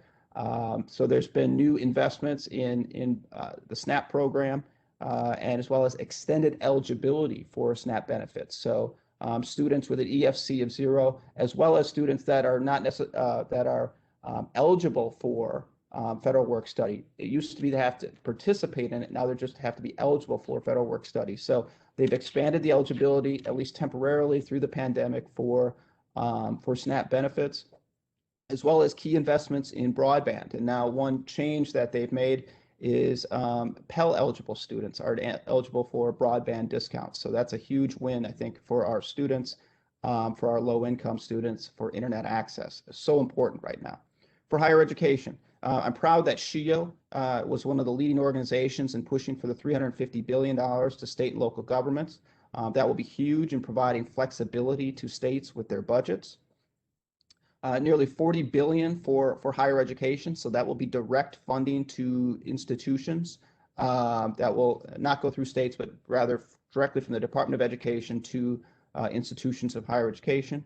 Other things that are of note, it closes the 90-10 loophole. So this is pertains to for-profit colleges. So for-profit colleges have a rule that no more than 90% of their revenue can come from federal financial aid programs. But the loophole in that is that veterans benefits are not counted toward that.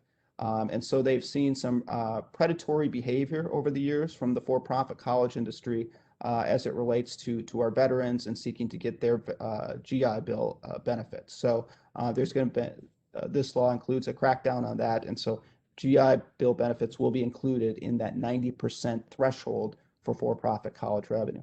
And then lastly, for students who will have their loans forgiven by the federal government, there will be, for the next 5 years, that will not be counted as taxable income. So for some students who have had, who have made what's known as borrower defense claims, that their institution has broken laws or engaged in misconduct and ripped them off, they can make a borrower defense claim to the Department of Education to have their loans forgiven. And if they have their loans forgiven, that loan forgiveness will not be taxed over the next 5 years. So those are just a few of the points. Obviously, it's a $1.9 trillion package, many other things that affect higher education indirectly, but these are just some of the highlights from the package. So just to get into the $350 billion to state and local governments, this language here is pulled directly from page 223, I think, of the text. So these are the allowable uses of that $350 billion. There's going to be, of course, a lot of questions about specific things that can or can't be covered under this $350 billion to state and local governments. But I would just say that the Treasury Department is working on this, and they will be putting out guidance for state and local governments. But of course, last year we had $150 billion through the CARES Act, and that was really useful in many states for both to stabilize their budgets as well as to make direct investments in higher education. So the $350 billion to state and local governments that will help, again, stabilize their budgets and help higher education. So going on to the next slide, the $40 billion. So this is the HERF funds. So you've probably heard of the HERF funds in the CARES Act, as well as the December package. So this adds another $40 billion to that HERF fund, $36 billion to public and nonprofit institutions. Again, going directly to those institutions, $3 billion to the HBCUs, HSIs, and minority serving institutions, $400 billion to for-profits, and $200 million to institutions with the greatest need. That will be determined by the Secretary of Education. The ground rules for this HERF money will be largely the same as they were in the December package as far as allowable uses are concerned. So with the next slide, this is just the breakdown of it. This is the same breakdown that there was in the December package. As you remember from the CARES Act was divided out based on FTE enrollment, so full-time equivalency. There were certainly some objections to that, especially from the community college sector. So they decided to basically split the difference between FTE enrollment and headcount, the raw count of students. So that's the formula of how institutions get funding based on the $36 billion that will go directly to institutions. This is just a breakdown. I just did a quick screenshot of the American Rescue Plan as it relates to Virginia higher education. Tom has all this information, and he'd be, I'm sure, happy to share it with you if you're interested in the estimates. that institutions that they will get under this American Rescue Plan. So these are estimates that have been put out by the American Council on Education based on the formula from the Department of Education. So if we go to the next slide.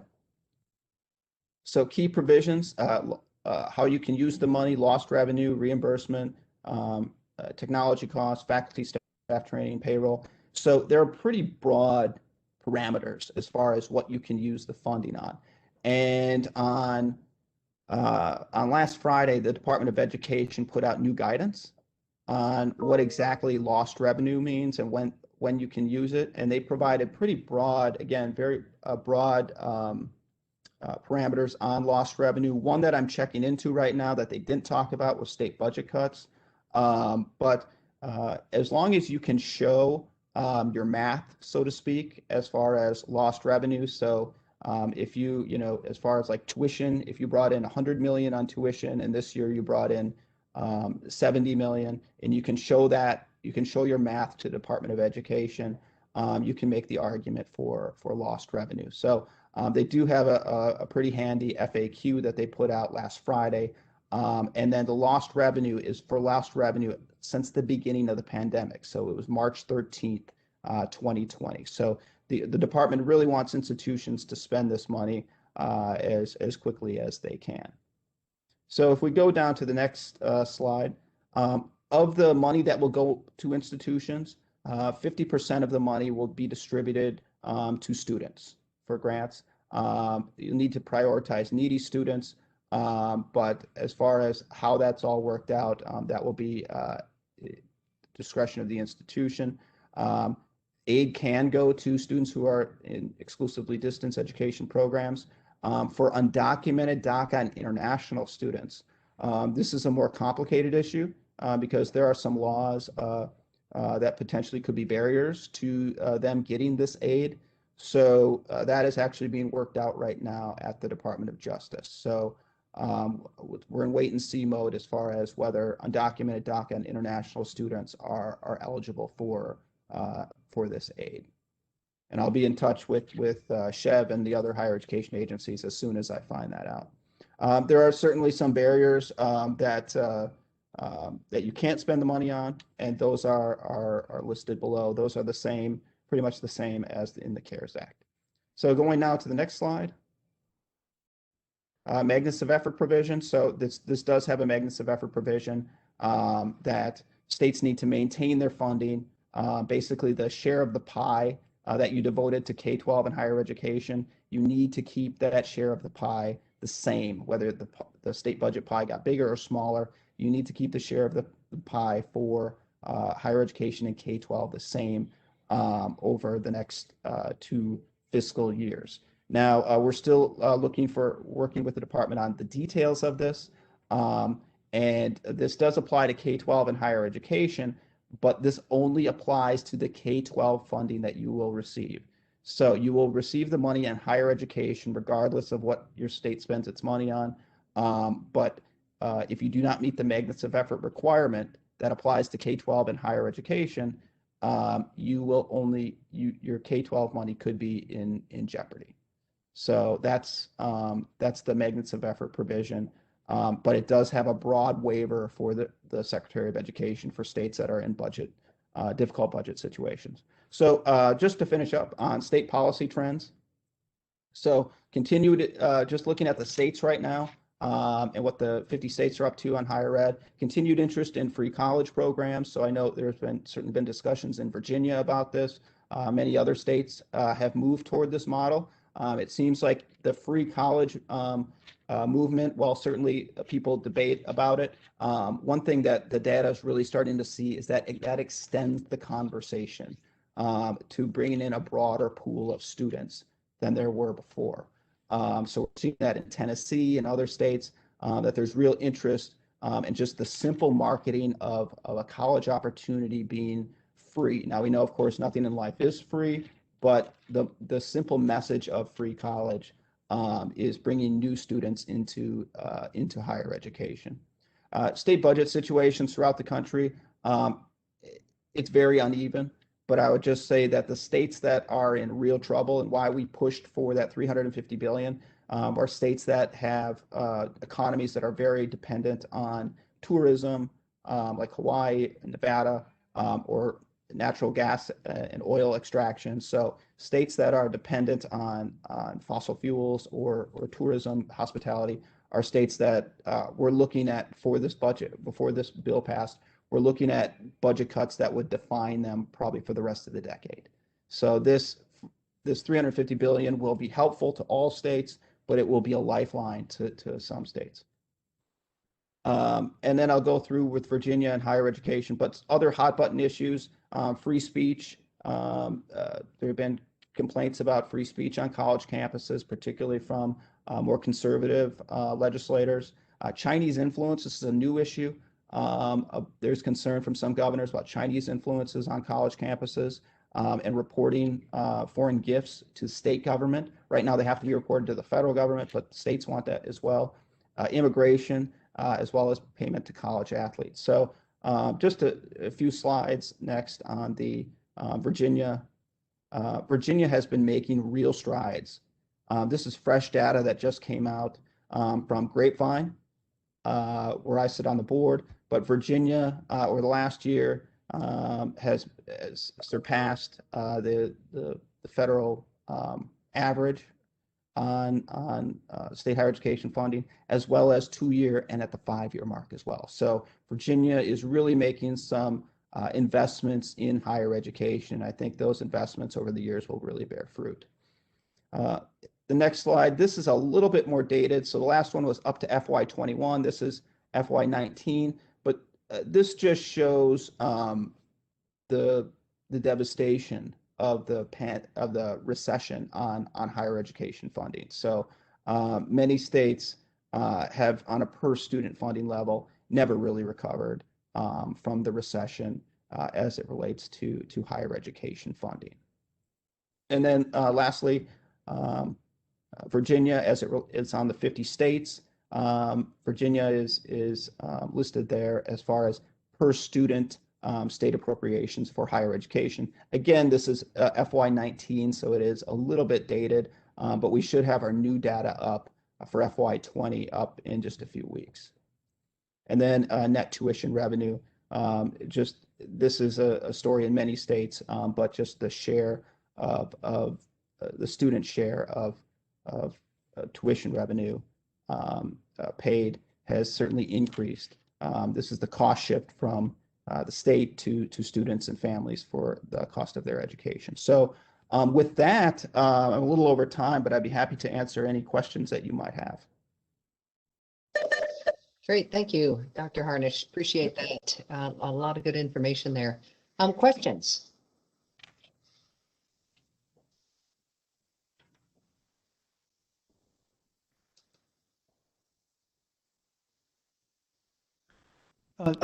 Mark, this is Stephen.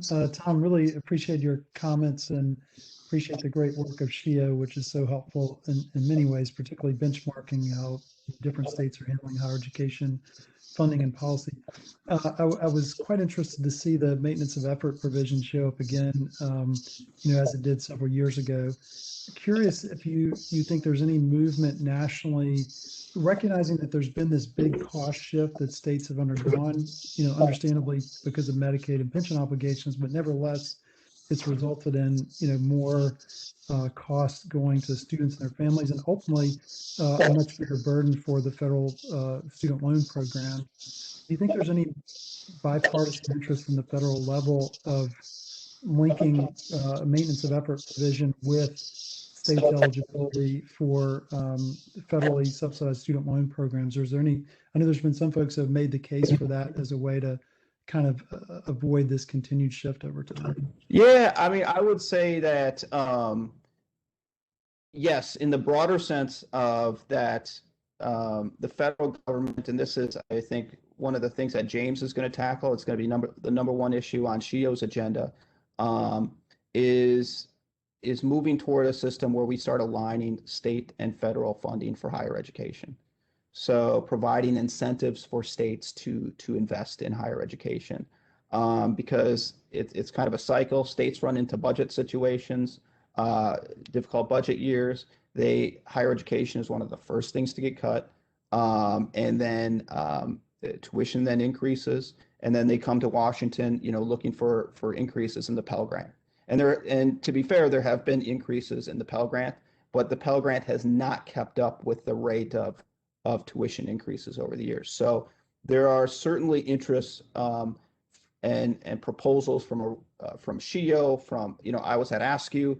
ASCEW had a plan to, as states increase their per student funding, that the federal government would provide a bigger block grant to them. So I would say that is, from public higher education standpoint, the biggest issue right now. I would even argue more so than federal student aid, is trying to stem and arrest this trend of disinvestment. And I think that we're starting to see, there was an article in the Post yesterday, and I just want to put this on your radar, that there was an article in the Post yesterday about President Biden's next package, very ambitious package on infrastructure that they're developing right now. And they had in the article, it talked about free community college, and it talked about, I believe, either free or reduced tuition at HBCUs. Now, again, this is very early development, so I don't know all the details of this. But that, if you look at his presidential platform, that involved a state-federal partnership. So I would just say stay tuned on that. But yes, that's probably the biggest issue facing public higher education right now. Thank you very much. Yep. Other questions? Yeah, Marge. Yeah, please, Henry. Yes, that last slide you showed, which had the percentage of college education covered by tuition going from 24% Virginia to, I think it was 70%, and 21% in the rest on the average, and going up to 46%. Looks like Virginia is falling further behind in its public support and putting more on the shoulders of families. Is that how you read that? I would say that all states have done a cost shift from the state to students and families, but Virginia, of course, has increased its investment in higher education in recent years. So I think Virginia is on the right track as far as addressing this issue. But of course, yeah, those are just the numbers from SCHEV. And it also depends too on how much your state is spending on higher education versus other states. But yeah, this is one graph among many in SCHEV, just to detail the cost shift from how much students have to the student share of costs. It does look like we're losing ground. Yeah, I mean, yeah, it's a 30-year trend, but they've made investments in recent years to try to gain some ground back. Thank you. Other questions?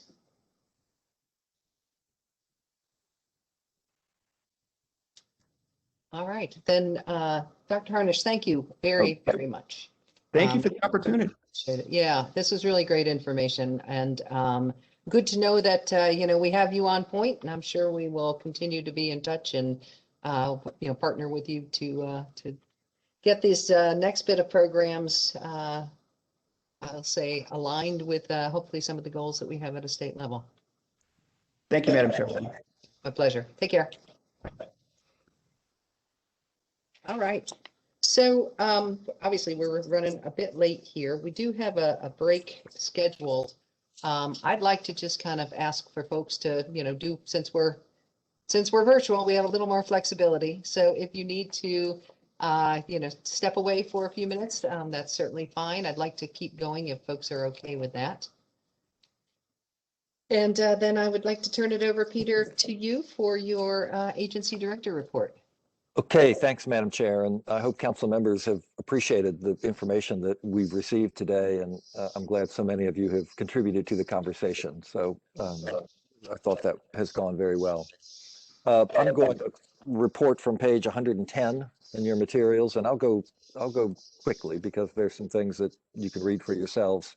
I do want to note that we did produce what we call an insight, a fall insight on the fall enrollment. That's available on our website and referenced here. We, as a state, as a four-year sector, pretty much were level from where we were last year. And that is far better than what we had predicted early in the pandemic. So we saw continued declines at the two-year colleges. And in fact, their enrollment now is as the lowest it's been since 2002.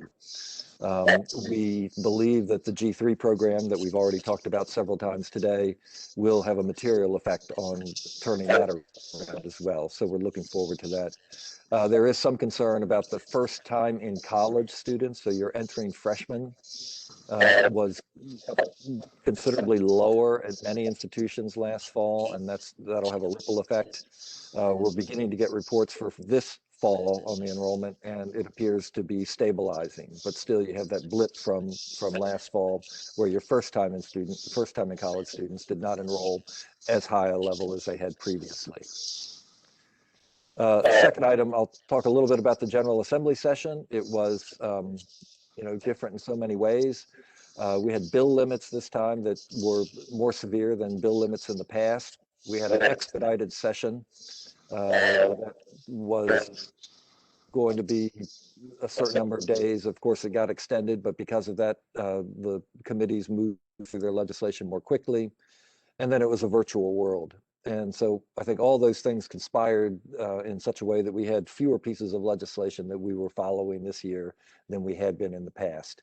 And of course, we interacted with the committees and with the members in a different way as well. But I think effectively, there is a bill list in your document. Let's see, this is on page 112 through 119. You'll see a couple of highlights there. We only included those that passed both the House and the Senate and have either been signed or awaiting the governor's signature. Beverly, I think, is on the line. Beverly Rebar, if you would just jump in if you want to say a word or two, or if any members have any questions about any of the bills, I'll give you a minute to look at them. But Beverly, anything you want to add? No, I am having difficulties with my camera, so I apologize that I cannot put my camera on. Peter, covered a lot. Obviously, there are a lot of hot topics in the session focused on pandemic relief, and the bills included here aren't nearly as many as were of interest during the session. They are just the bills that passed. Of course, sometimes you get bills that did not pass, but come back in future years, so it might not be a full picture, but these are the bills that SCHEV tracked and was asked to provide input on many of these, either to the governor's policy office or helping legislators work on language amendments, testifying in committee, collecting fiscal impact information from the institutions, and overall just coordinating this type of bill tracking for our community. So I will note that a number of these bills are really centered around equity. So I think that provides a strong relation to some of the discussions that were had yesterday about equity-minded policy analysis. So you might note that from the array of topics that many of them have an equity lens to them already. Thank you, Beverly. Any council members have any questions about any of the legislation?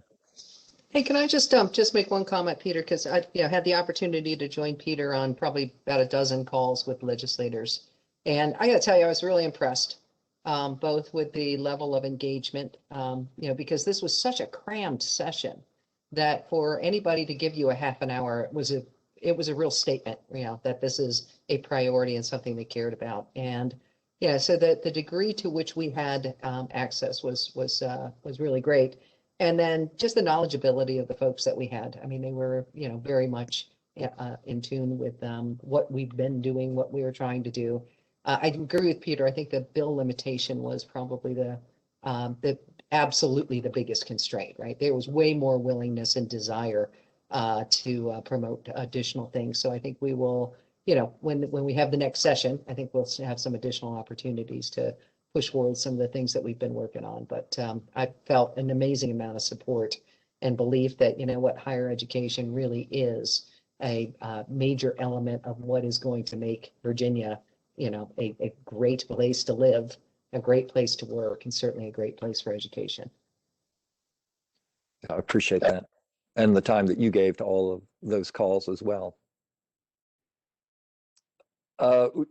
Victoria Harker will report out on some budget items as part of her committee, so I'll hold that. I do want to call attention, if I may, to pages 120, and this is the SCHEV's new duties that came out of the legislative session. Just real quickly, I want to step through a couple of these. The second one on this page refers to the Enslaved Ancestors Scholarship Program. I think there's been a little bit of conversation among the council, and this is direct SCHEV to collaborate with the 5 institutions that are impacted by this legislation to establish the guidelines for it. So we will convene Longwood, VMI, University of Virginia, Virginia Commonwealth, and William and Mary to establish those guidelines. That has to be done no later than July 1 of 2022. There's also a piece of legislation affecting governing boards and of our colleges and universities, how they conduct their meetings, how they make meeting materials available to the public, how the public can access, send emails and public comments to these boards, and also make their meetings available through some kind of enhanced technology. So that started out in one place. It ended up with SCHEV coordinating a study among many interested parties and reporting back on potential policy changes or any budget recommendations that might be needed to do this by November 1 of this year. So again, that will be an area in which we coordinate and bring together many different entities to come up with some proposal solutions related to more transparency around institutional governing boards. Next item relates to financial aid eligibility. This pertains to student eligibility for in-state. Those students who last year were given eligibility for in-state tuition, now being given eligibility for need-based financial aid. This will take into account those students that we describe as undocumented, but also other students who fit the criteria that are in the new legislation. Because these students are ineligible to apply for the federal financial aid program, the FAFSA, we will need to create what we're calling a parallel program whereby students can apply for and become eligible and receive state financial aid. So it's a pretty high requirement, and we'll be working on that all through the fall, and will require some kind of financial support. Fortunately, we got an appropriation of $200,000 to support that effort. We've mentioned the G3 program. Of course, we will be continuing our work with the community college system on developing and implementing that program. A couple of items in the budget I just want to call attention to, high priorities for the council, the GPS initiative, what we call the Guidance for Post-Secondary Success. We were excited that the legislature approved that last year, but then it got unallotted through the pandemic. The General Assembly re-allotted that money. That's $250,000. That will go a long ways towards developing some of the partnerships that you heard Dr. Lane talk about, and to ensure that more students have greater opportunities to access higher education in Virginia. And finally, there's language and some money for what we call a cost study. SCHEV, working with the House Appropriations Committee, Senate Finance and Appropriations, Planning and Budget, Secretary of Finance, Secretary of Education, institutions, others will work over the next 18 months, 17, 16 months on revisions to our cost formulas for higher education, as well as examining opportunities for greater efficiencies and effectiveness at our institutions. So that's a major study, and Wendy will be leading that, and that was part of the conversation in Ms. Harker's committee as well yesterday. That's the legislative session in a real quick nutshell, Madam Chair. If anyone has any comments, I'd be happy to hear them. Any questions, comments? All right, very good. We appreciate your work and your team's work on all that. I know that creates a real heavy lift during that period of time. Yeah. We do appreciate the opportunity to exhale about this time. So real quickly, we had our virtual Outstanding Faculty Awards event. Ken Ampey, thank you so much for what you did to make that be so successful. You know, there were really some advantages to virtual. I really enjoyed the half-hour coffee half hour we had with the recipients, and a chance for them to meet one another and to talk among themselves. That's probably the most we've ever heard from any of the recipients on their backgrounds, their experiences, their passion for their work. I hope we can work that into our future planning. I don't know if any council members want to comment on any of that related to the Outstanding Faculty Awards. We do continue to meet with the presidents through the General Professional Advisory Committee, or GPAC, as well as the Council of Presidents. I think, Mr. Slater, you mentioned at the last meeting you wanted to make sure that we had involved the presidents in the development of the revisions to the Virginia plan. Ms. Connolly and Emily Salmon led a conversation with the presidents at the February meeting, and they affirmed the goals and the work that SCHEV was doing and pledged to align their efforts with the statewide plan. So we were very pleased with that conversation. I'll mention Virginia Military Institute. The legislature did appropriate $1 million to conduct an independent third-party investigation of the culture, traditions, policies, and practices at VMI, and that the team would report its findings to SCHEV in the Commonwealth. SCHEV handled the procurement for that and is managing the contract. That contract is subject to a lawsuit now, so it is possible that some of you might get some inquiries related to that. Should you get an inquiry related to the lawsuit, please refer them to me, and I'll refer them, of course, to the Office of the Attorney General, with whom we're working very closely through this lawsuit.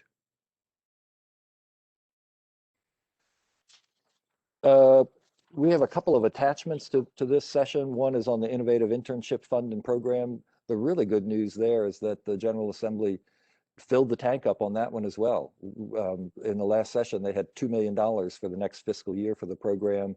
That got unallotted, but in this session, they put it back in. So we are growing from $700,000 to $2 million, which will allow us to expand the grants across the Commonwealth and to do many of the things that an advisory group that Lynn Seifert of our staff had established.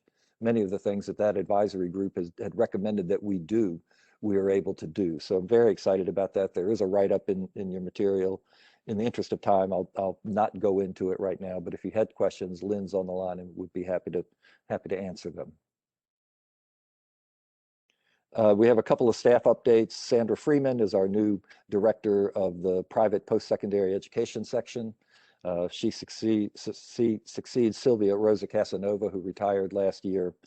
Sylvia had been the deputy in that unit, and we're delighted to have Sandra. I mean, Sandra had been the deputy. We're delighted to have Sandra as the director of that unit now. You'll see a couple other items in that staff update as well.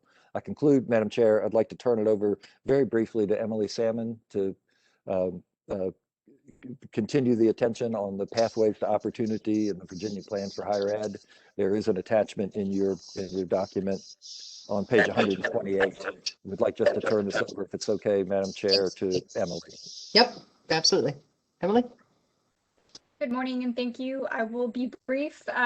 As you have seen, we released the final plan in mid-February and have had an ongoing communications campaign to spread the word about pathways to opportunity, the 3 goals that create the framework for the plan, the 10 supporting strategies, and 5 measures. And now the other exciting work begins on implementing the work and realizing that through connecting it to activities being done at the state level, SCHEV level, day-to-day work, and as well the institutions work. And so just wanted to highlight a few of the things that are underway. Working on a couple of supplements to the plan document, one that digs deeper into the measures, the 5 measures. It will talk about and provide baseline data for each of those measures, methodology. It will explain the targets and how they're derived and provide a little bit more information about some of the related indicators, kind of second tier measures, if you will, to assess goal fulfillment. And that will all be culminated in a dashboard on SCHEV's website that will be under development, that will have all of that information you can access at your fingertips. Also working on a historical supplement to the plan to provide a bit more context about where we've come from at the state level and nationwide in terms of higher education as part of this, and really the themes of equity, affordability, and transformation. And last but not least, really working on the next steps for implementing the plan and a lot of the great detailed input provided over the last 18 months that will be continued and carried forward as we look to develop action plans around these 3 goals and their supporting strategies, putting that all together, as well as working in an exciting manner with SCHEV staff, which we're referring to as plan ambassadors, that have expressed an interest in tying the plan to the day-to-day work here at SCHEV and at the state level, to basically put together a list of the activities that are underway at the state level that directly support the plan, as well as some other proposed actions for council to consider as part of the priority initiative discussion moving forward in the summertime. So look forward to getting your input on all of those materials, but just know there's a lot of work being done right now behind the scenes, and we look forward to sharing more with you as in the next couple of months. So thank you. Thank you, Emily. And Madam Chair, that concludes my report, and I would be happy to take any questions if anyone has any. Very good. Thank you, Peter. Questions for Peter on this or any other topics that come to mind? Good. All right. Thanks very much. So next up, we've got an item that we have on an annual basis, and one that I always find incredibly enlightening. And that is a presentation from the Student Advisory Committee.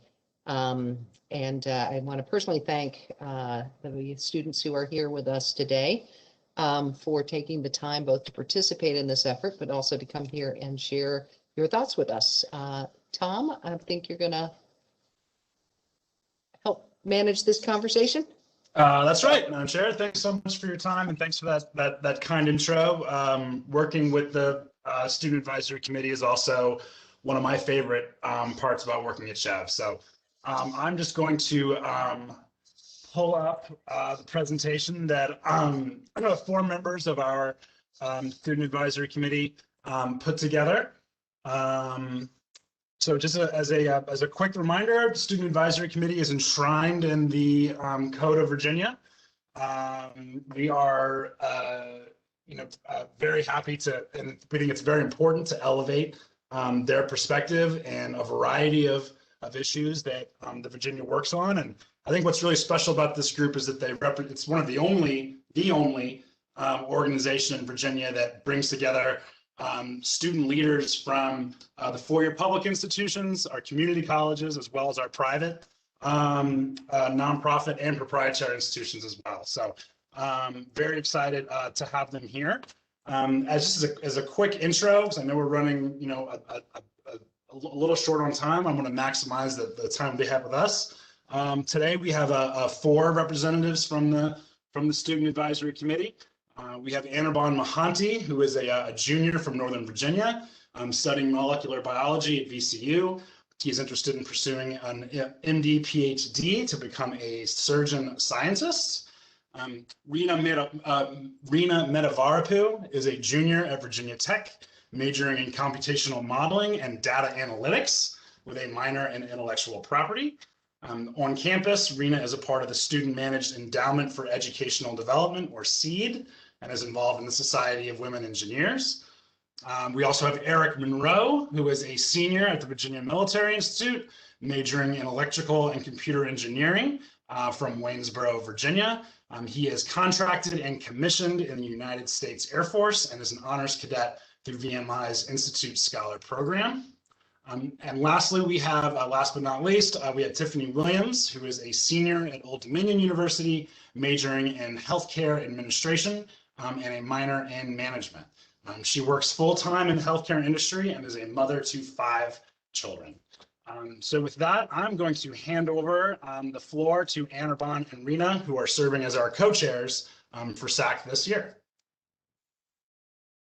Hi everyone. I think Anirban's having issues with the WebEx meeting, so he can't be with us today. But we're excited to speak with everyone today. We can go over the details of the Student Advisory Committee. Basically, we chose 2 subcommittees, policy and advocacy, as well as campus engagement. Both of those subcommittee choices were based on polls about the biggest issues facing college students today. And we found those to be mental health issues, COVID policies, and college affordability. Looking forward, we hope to formalize the standards and guidelines of SAC since it's allowed to be in an online format and we've met a lot more. And it's the only body that really connects all the university students across Virginia. We'll get right into the policy and advocacy subcommittee. The purpose of the subcommittee is to discuss legislation and policies across the state, as well as facilitate advocacy and lobbying efforts through groups like Virginia 21. All of the slides going forward are organized in problem, solution, and future steps formats. And the issues we're going over today are financial aid appropriations, eligibility for undocumented students, experiential learning, and vaccine distribution. Luckily enough, most of them happened through the session, so we're really happy about that. Next slide. In terms of the financial aid increase, the problem, as always, is that students in Virginia struggle to afford college. And we support the $30 million increase in financial aid that the governor proposed. Obviously, like this is like a good initiative, but there's still an unmet need for low-income students of $12,378. The $30 million goes to increasing per student financial aid by $770. So clearly there's a discrepancy in that, and we'd like to see that get closer to the actualized goal. So this future steps includes federal lobbying and continuing to increase financial aid in the state. In terms of financial aid eligibility, we are aware that undocumented students are ineligible for the Pell Grant and the state grant, and the amounts are shown on the slide, and then that the federal CARES Act funding is limited to mixed status families, which is also a new change for the second round.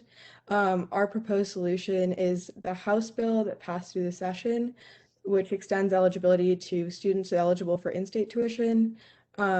I guess going forward, our future steps are raising awareness of this new eligibility across campuses and advocating for that platform to be spread and distributed so everyone that needs it has access to it. And then we'd love to advocate for a similar change at a federal level just to standardize these practices across states. In terms of experiential learning, COVID-19 really changed the landscape for graduates. So we can see on the chart that every industry, manufacturing, retail, construction, and services all saw a decrease in employment expectations right as COVID hit. And these are slowly starting to climb, but nowhere near the levels that they used to be, which means that a lot of graduates are struggling to find jobs and employment opportunities. Our proposed solution is to expand the VTOP, which includes an increase in IIP funding that went through the legislative session and expanding partnerships. We'd love to see these partnerships expanded in biology, healthcare, and other sectors just because these are underrepresented on the current list of partnerships. And we'd also like to measure enforcement based on the quality of student experiences and outcomes, just so that these internship programs are being done in the right way to help students get future job opportunities. Next slide. COVID-19 vaccine distribution. This is one of the issues that we grappled with a bit, just because college students are more likely to be COVID-19 vaccine hesitant than most groups across the state. Our proposed solution was a statewide campaign to increase vaccine acceptance. This would include partnering with the VDOH to address institutional obligations and herd immunity, which are college students' biggest concerns about the vaccine. And then going forward through that campaign, we'd obviously need to assess and reevaluate institutional practices based on vaccine mandates and vaccine guidelines given through the state. And then we can transition right into campus engagement. So I'll hand it off to Tiffany and Eric.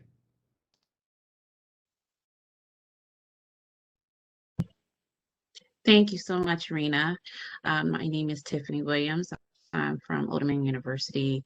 And so we wanted to, the subcommittee on campus engagement, just to give a brief overview.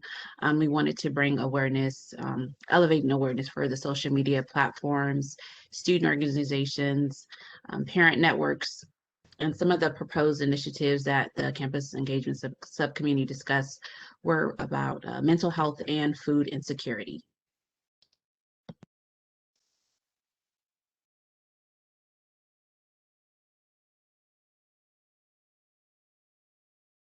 Good morning, Eric Miner of VMI. So as the subcommittee was working through this issue, we found that we identified 3 primary channels of communication that we thought would be effective in reaching student bodies beyond sending an email. So those 3 channels of communication that we identified were using social media platforms, student organizations, and parent networks to more effectively reach student bodies across Virginia. In addition, we also would like to say that this could be really useful for things like updating the student body on changes in eligibility for support programs like SNAP. Next slide, please. So another way to help elevate awareness would be a 50 and 5 initiative, and this is a way that we could, implement a university-wide endeavor that's, reach out to the students, see how they're doing. This would be initiative implemented by the faculty, staff, and university leadership in a way for them to reach out to 50 students in a 1-week period, a way for them to be able to connect to the students and see how they're doing, respond to any questions that might be coming up throughout the academic semester, and to be able to, move to the next academic year to help navigate through those issues that, might have been going through the student. And this was proven to be highly successful. Students did appreciate the outreach and the care that was done by the faculty and staff. Next slide. So in utilizing social media platforms, we know many college students are on Instagram, Twitter, Facebook on a regular basis. So this would be a way to communicate important information and updates about student programs, because sometimes you get overbogged with emails. So this would be a quicker way to be able to reach out to the students. They could check their posts and stories on these platforms and to be able to get that important details. Another way would be text messages as well, but not by overdoing it. So it would possibly be in a way for them to opt in if they want to be able to receive these messages. Next slide. So a way we can utilize student organizations to get this information out as well is to kind of identify, for example, student groups, clubs, and work and promote more communication between student support offices and these groups. So for example, you could have a student club and the financial aid office, and the financial aid office sends information to the head of that student club, and then the head of the student club would push that information down, mention it during a meeting, that kind of thing. Next slide, please. And there's also taking the approach with parent networks and parent groups. So it's no secret that students will often be in contact and hear from their parents while they're at college. And parents will often share information that they get from the school with their students. So if there's, if important information about changes in eligibility or additions or changes to student support programs comes up and parents are kept in the know about it using parent networks and groups, then that just makes it more likely that the students are going to hear about it. Next slide, please. So some of the proposed initiatives that the subcommittee, the campus engagement, wanted to bring to light was mental health and COVID. We know that the problem across different campuses is mental health services are found to be limited and short-staffed, definitely heightened by COVID. So one of the proposed solutions was by establishing a peer mentorship student public ambassador program on campus. And this could be delivered, mixed delivery through virtual, hybrid, and face-to-face when possible.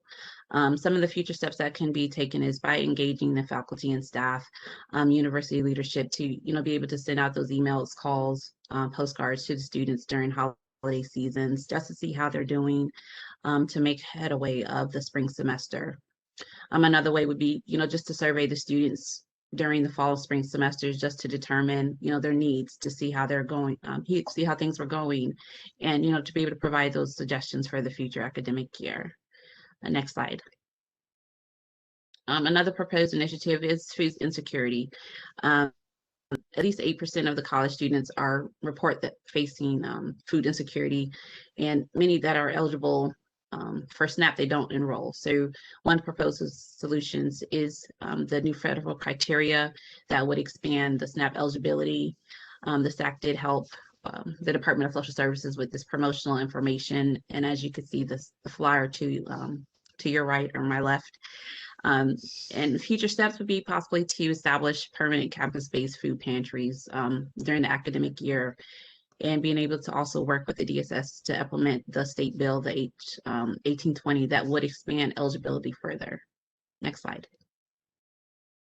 So in the context of the last two slides, something that the Campus Outreach Committee recognized is that while it is important to come up with solutions and methods to communicate information about these support programs and issues to students, a giant problem is that there is a problem with students having an issue taking the first step, feeling embarrassed or unwilling to reach out to these resources related to, for example, food insecurity or counseling services on campus. And so we think that it's a great idea to, in addition to improving the way we reach out to students, also promote the idea to students that it's important that they feel comfortable taking that first step and taking advantage of those resources that exist there to serve them. We also think it'd be a good idea to increase the prevalence of student monitoring checkup programs like the ones that exist from earlier in the presentation at ODU. Next slide, please.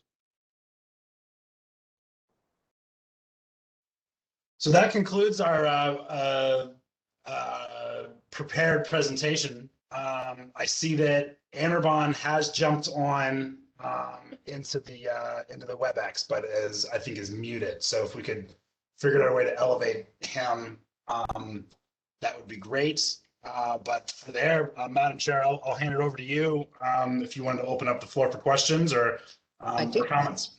I do. Questions or comments for the student advisory group here?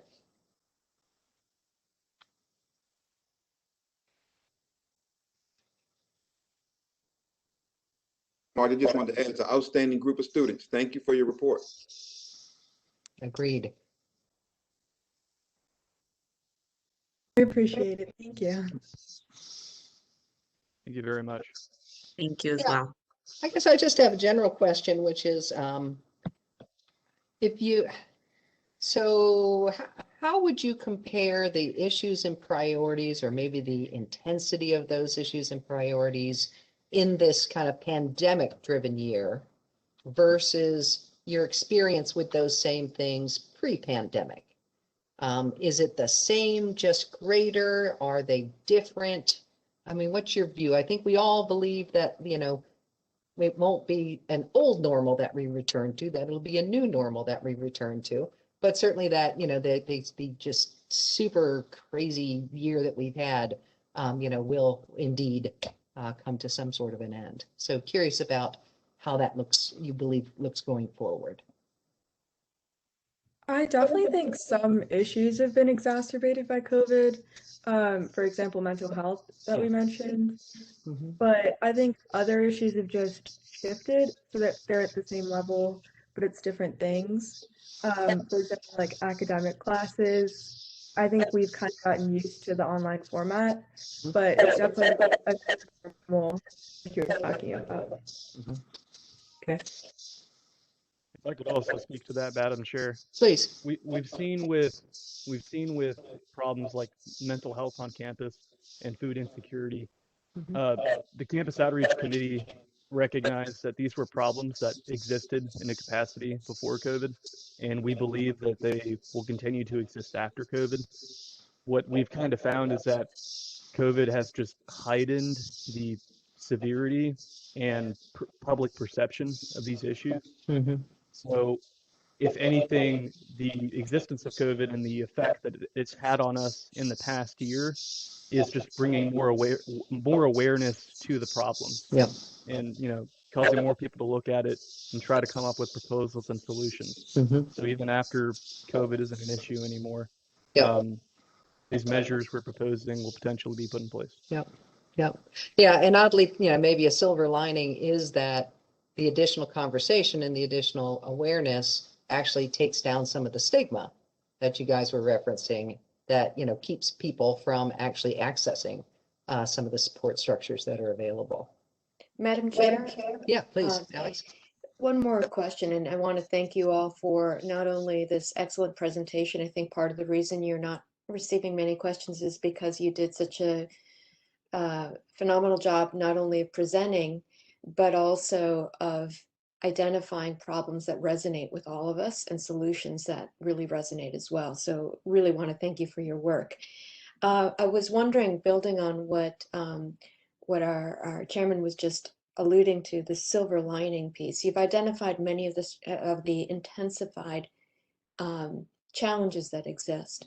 And the flip side of that would be if there are any takeaways from this experience that you think ought to be retained going forward, whether it has to do with collaboration with legislature, whether it has to do with variety of access for learning, or whatever, anything that you think we should retain based on this experiment that we're dealing with out of necessity. One thing I've noticed, especially at Virginia Tech, is the online format has made it easier for students with disabilities to access materials, including closed captioning on videos and like transitional materials.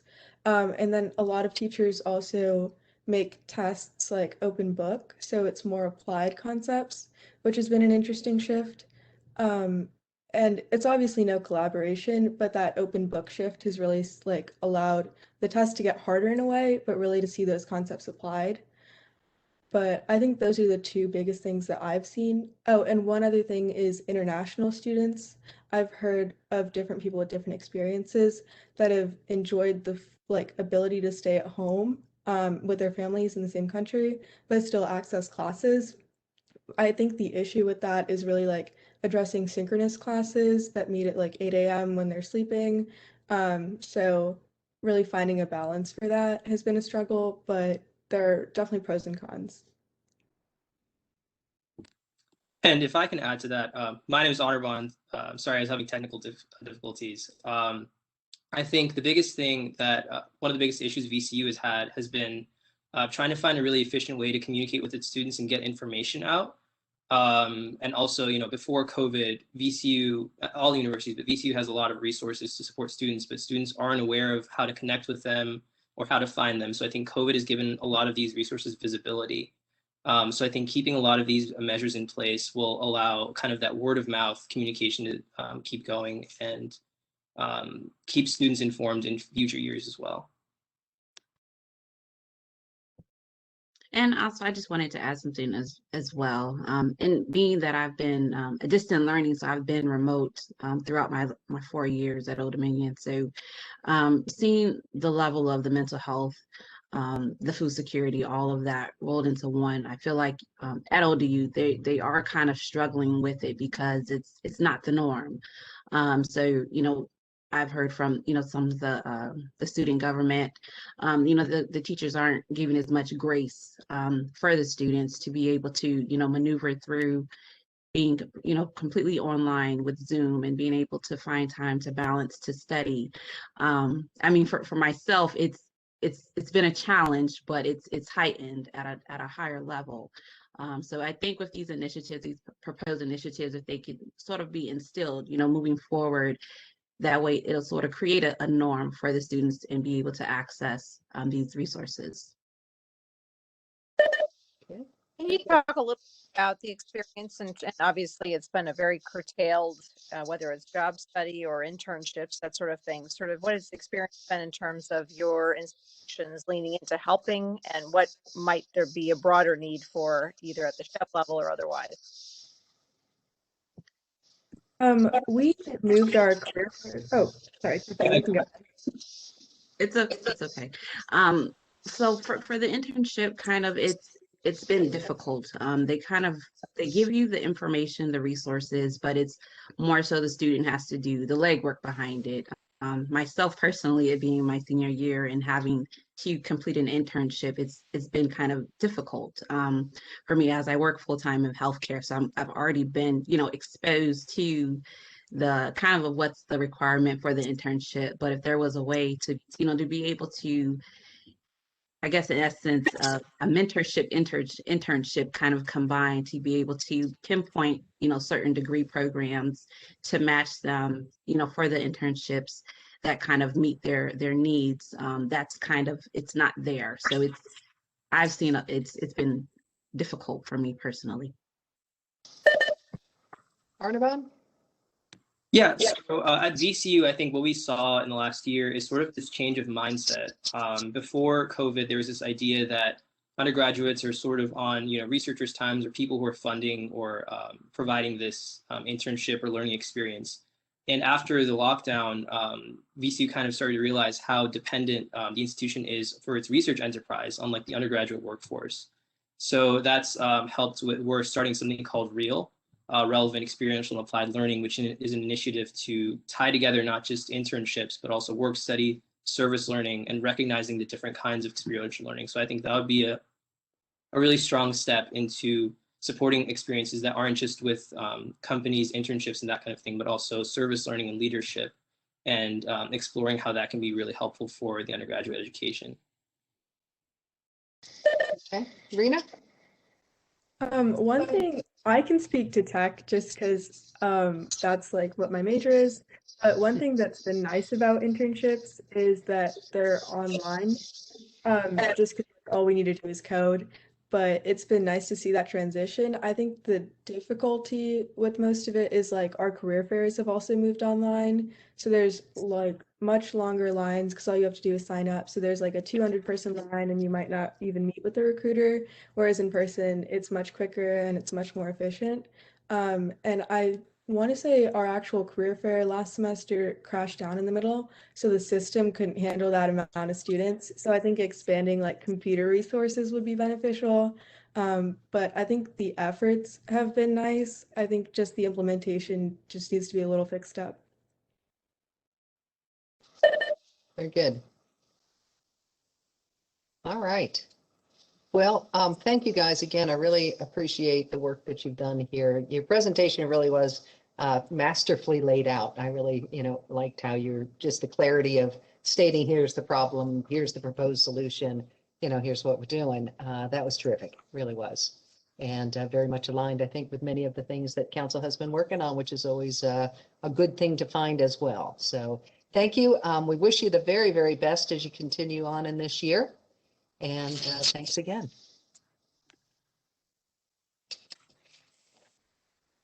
All right. We are now going to move on to our committee reports. Mr. Ampe, you are first up.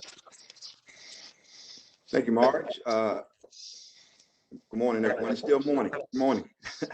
I bring to you the report from the Academic Affairs Committee. Our committee convened yesterday was called to order. We approved the minutes from the January 11th committee meeting without any modifications. And then the first item for action that we considered was for programs at public institutions. We were contemplating the approval of a transfer program for Lord Fairfax Community College for an associate's in science and engineering. Dr. DeFilippo, is there anything else you want to add to that for council members? No, Mr. Ampe, thank you.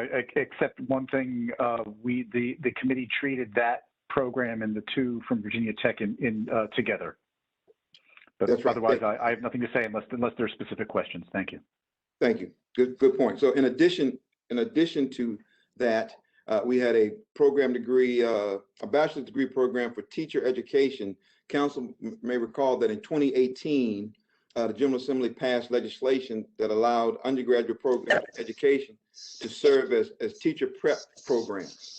And over the last couple of years, we've had several institutions bring those kinds of programs forward. This go around, we have 2 such programs from Virginia Tech. One is a bachelor's in elementary education, and the other is a BA in secondary education. And we did treat all 3 of those as a part of one act. Hey, Ken, or maybe Joe, I'm curious, do we have any enrollment information on the ones that we previously approved?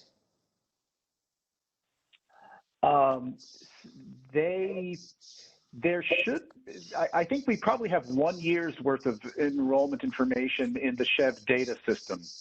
And I haven't looked that up. There should be, because if they're approved in 2018-19, then in 19 and 20 would be the first year we would have that data. So there would be 1 year. Okay. Do we have any sense as to whether or not they are being utilized?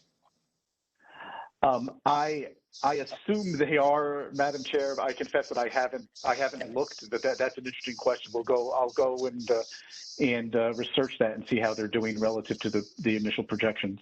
Great, thank you. If there are no other questions or discussion, I'll make a motion that the State Council of Higher Education grant approval to Lower Fairfax Community College to initiate an Associate's in Science and Engineering.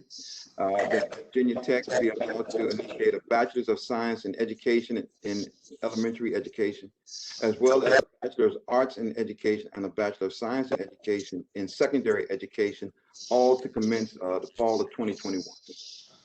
Do I have a second? Second.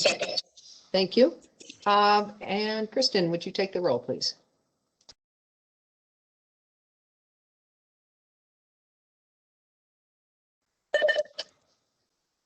Kristen, are you on with us? All right, then I'm going to take the roll and I'm just going to go down my screen. Alex Arriaga.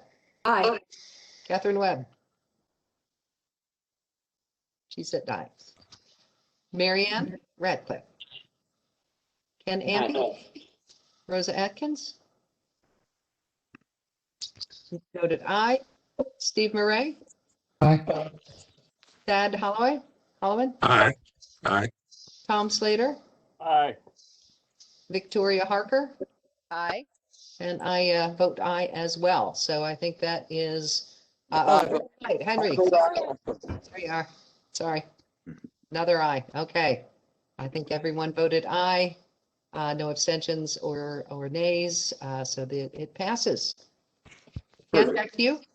Perfect. Next was an action on organizational change at public institutions. And this action allows George Mason University to establish the College of Engineering and Computing. This is a major strategic initiative, one that rose to the level that required the institution to come and bring it to SCHEV for approval. And this would take their existing School of Engineering and put it into the College of Engineering and Computing along with computer science. Any discussion or questions from council members? If not, I make a motion that we approve the establishment of the College of Engineering and Computing at George Mason University effective April 1st, 2021. Second, please. Thank you. Kristen, are you there? All right, we'll go again. Alex Arriaga. Aye. Henry Light. Yes. Catherine Webb. Yes. Ken Ampey. Aye. Marianne Radcliffe. Aye. Rosa Atkins. Aye. Steve Murray. Aye. Thad Holloman. Aye. Tom Slater. Aye. Victoria Harker.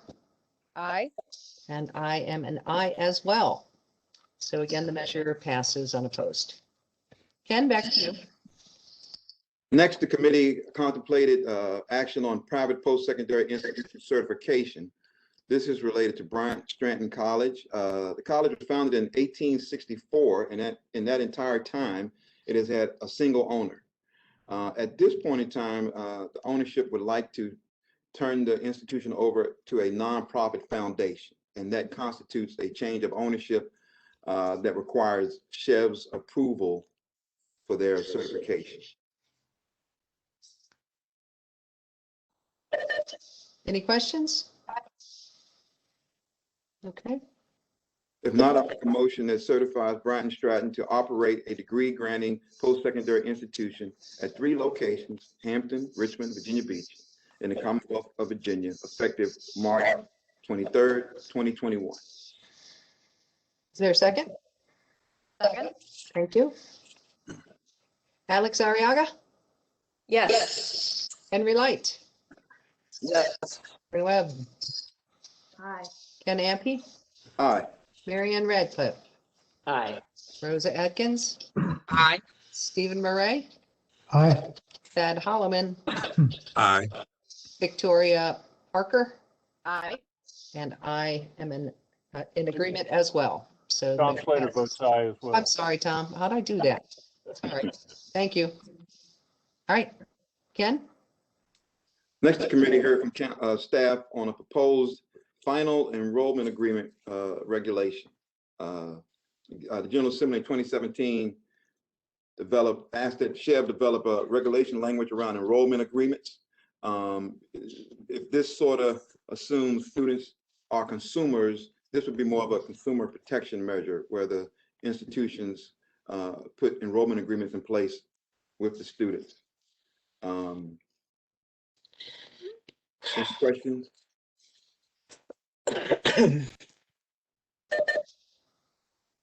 Nope. If not, make a motion that the State Council for Higher Education of Virginia approves the proposed enrollment agreement final regulation. Council further authorize staff to make any necessary technical or formatting changes that may be necessary to put the regulation into its final form. Do I have a second? Second. Thank you. All right. Alex Arriaga? Aye. Henry Light? Yes. Catherine Webb? Aye. Ken Ampe? Aye. Marianne Radcliffe? Aye. Tom Slater? Aye. Stephen Murray? Aye. Rosa Atkins? Aye. Thad Holloman? Aye. Victoria Harker? Aye. And I am an aye as well. So the measure passes unopposed. Ken, what else were you all up to? Next, we reviewed program announcements from public institutions. And this is a new process, council may recall, that we added to our approval process that gives us a little sneak peek at the programs that the institutions may be bringing forward. We had 5 programs that we took a look at, 1 from GMU, 2 from UVA, 1 from VCU, and 1 from VSU. Again, these programs will be formally submitted shortly and come back to us for approval in October. So again, this was just something for us to take a look at early on. There was no action taken. And then we received an update on the graduate outcomes survey from Dr. Ellis. And this has been the survey that Dr. Ellis and team have been working on for some time. Dr. Ellis told us he saw a light at the end of the tunnel, and he assured us it was not a train, that everything was running smoothly with data collection. There were no surprises in the data. They were hoping for 15,000 responses to the survey, and thus far we have about 13,000. So right on track with receiving the number of responses. And we'll look forward to the future when he brings us his final report. Lastly, we were in receipt of a report from Dr. DiFilippo on his staff, and of course, his staff has been working phenomenally during the pandemic, continuing to do great things. Of note, I wanted to congratulate Sandra Friedman for becoming our Director of Private Post-Secondary Education. This was a role that was vacated when Sylvia Rosa Castronova left. However, Sylvia is coming back to help out in a role as well, so we get both of them. And just wanted to thank Joe and his team for all the work they're doing. And then our meeting was adjourned. Very good. Thank you, Mr. Ampe. Any questions for Ken? All right. Thanks very much. Victoria. I will get back to time because Peter noted a number of our agenda items. We had 3 major areas of focus for our committee meeting. The first item focused on the budget. Wendy provided an overview of outcomes from the General Assembly session, which we've talked to in the various presentations here today. But obviously, the $258 million, the general fund investment in higher education for fiscal year 2022 was good news and perceived to be generally in areas related to operations, very student focused, restoration of financial aid funding, and sort of along the alignment of federal stimulus funding as well. So categorically, good news and very student and pandemic focused relative to remediations there. Committee also received an update from Tom Allison regarding the federal stimulus funding, as institutions have received now 3 rounds of stimulus. We've heard a bit more about that today as well. About $1.2 billion for public institutions, about $540 million of that funding is for student aid. So it gives you a perspective again for where the areas of focus are. We did focus our time a little bit on salary increases that have been approved. And it's about 5%, but categorically, we have seen over the last 10 years fits and starts relative to freezes that have been in place for a number of years relative to our institutions in Virginia, post and during the last economic recession as well. We had discussion about the current benchmark of reaching the 60th percentile of faculty salaries compared to our peer institutions. And note that even with the approved increase, we may just be keeping par with where we were previously, which is relatively low at about the 35th percentile because others are moving up as well.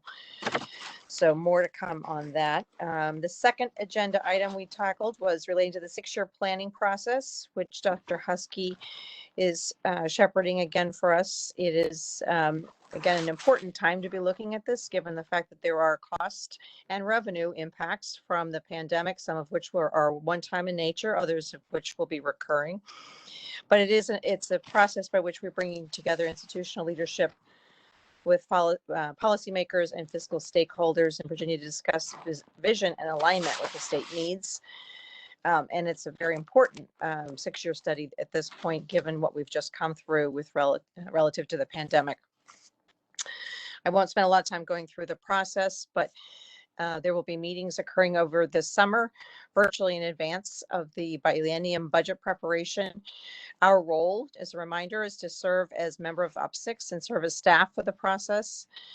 Topics expected to be discussed include enrollment, financial aid, capital, academic, revenue, and tuition planning. And we're going to be discussing equity-related items, as Peter noted earlier today as well.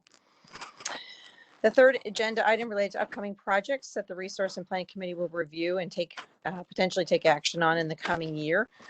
We had 5 major projects, and I won't go through these in great detail. A number of them Peter noted in his comments as well. The first is a study of higher education costs and funding needs. And Wendy and her team will be focused on that. We will be doing an RFP in order to get some outside expert support relative to that.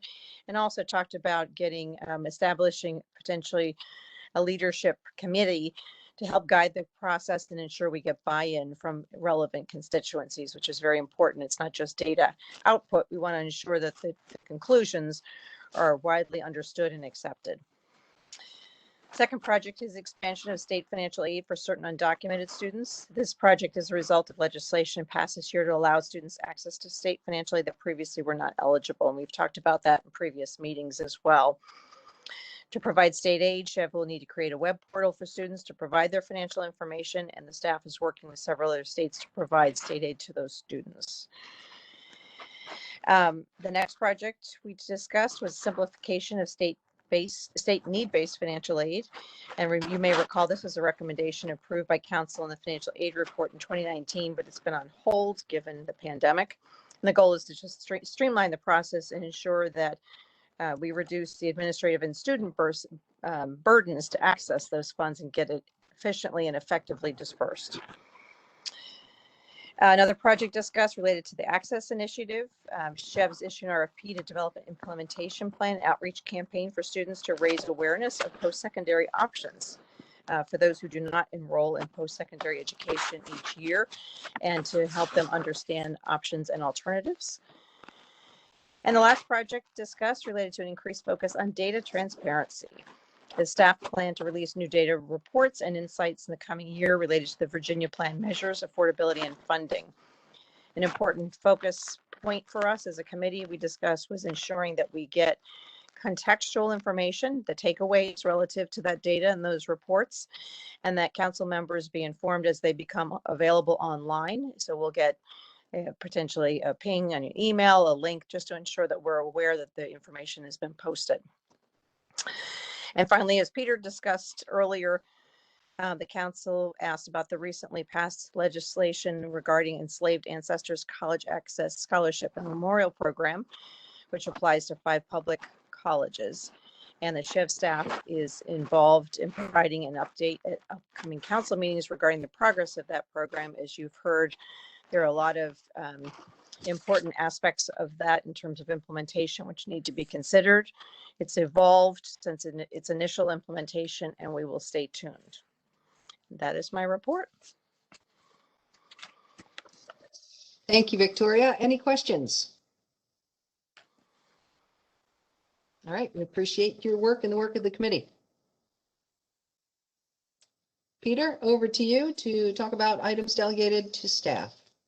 Thank you, Madam Chair. These are routine administrative functions that we perform relative to programs and organizational changes at the colleges and universities as a delegated duty. You can find them listed on page 132. I'd be happy to take any questions.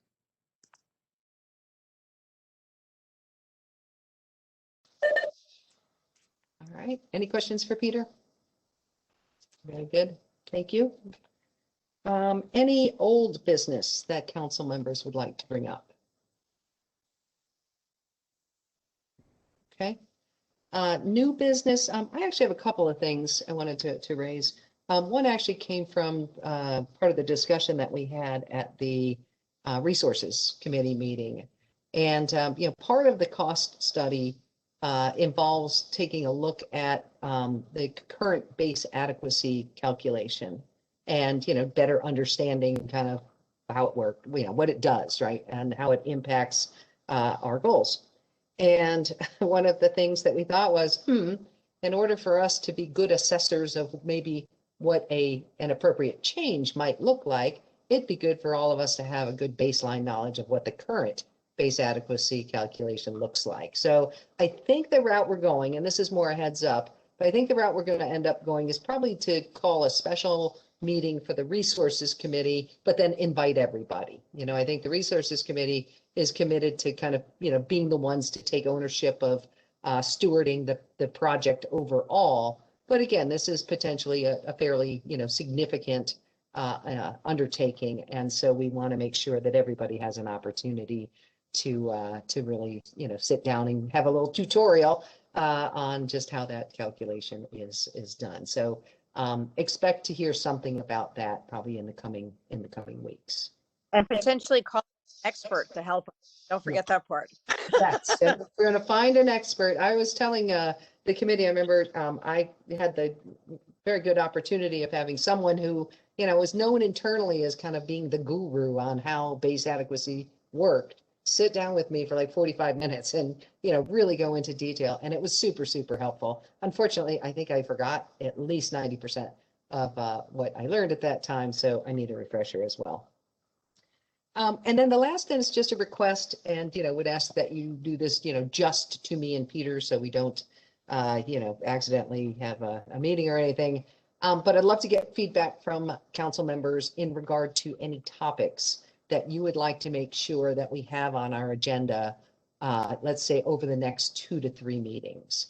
And, you know, we've got so much going on, and, you know, we're trying very hard to keep some things kind of always on the agenda, right? So I want to make sure that we continue to kind of learn more about equity, what does it mean? What's going on already? How do we incorporate that into any recommendations we make? So, we're trying to have, an item with some depth to it, on the agenda each time. And then, try to make sure that we visit a lot of the other substantive areas in some kind of sequence. But there's a lot, and I really want to make sure that I understand the interests and concerns of the council in putting together that agenda. So if you have any that come to mind, if you could just shoot a brief email to me and Peter, that would be great, and then we can incorporate that in our future plans. Marge, on that topic, yeah, on it sort of in bits and pieces from a variety of folks today, it would be helpful for all of us to hear how the return to bricks and mortar is coming. Okay. Programmatic, which students, all of that over this coming sort of 6. Yep. Madam Chair. Yes, please. I just had a question really quickly, and it's not something that has to be answered today. I will say that when we were meeting back in the, I guess it was in the summer, to talk about sort of how to get this all done, and it was the meeting that the Secretary's office sort of convened a group of people from all the sort of K-12 and higher ed and lots of different folks. I was on that committee and at some point was sort of talking out loud with folks about having to think a little bit about, just as a result of the learning gaps that have occurred because of the virtual learning, I used the word remedial. And people sort of, well, we don't do remedial education in higher ed. And I thought, well, we certainly do remedial education in higher ed. Maybe we're not allowed to call it that. And I just wanted to maybe talk a little bit about that at some point too, or get some answers on that. I mean, I can't imagine, or I know for a fact that wasn't always the case. It must have happened at some point. I'm sure it was very well reasoned when it happened. But I certainly think at this point where we all sort of have to put our shoulder to the plow, it's yeah. I mean, there's going to be remedial education on all levels, I would expect, and I think we ought to embrace that as opposed to saying no, we don't do that, and try and figure out how to help people when they need help and where they need help. So just kind of want to figure out how higher ed deals with that, and I don't think it's a bad word, and so I'd love to try and get at it. Okay. Very good. Yep.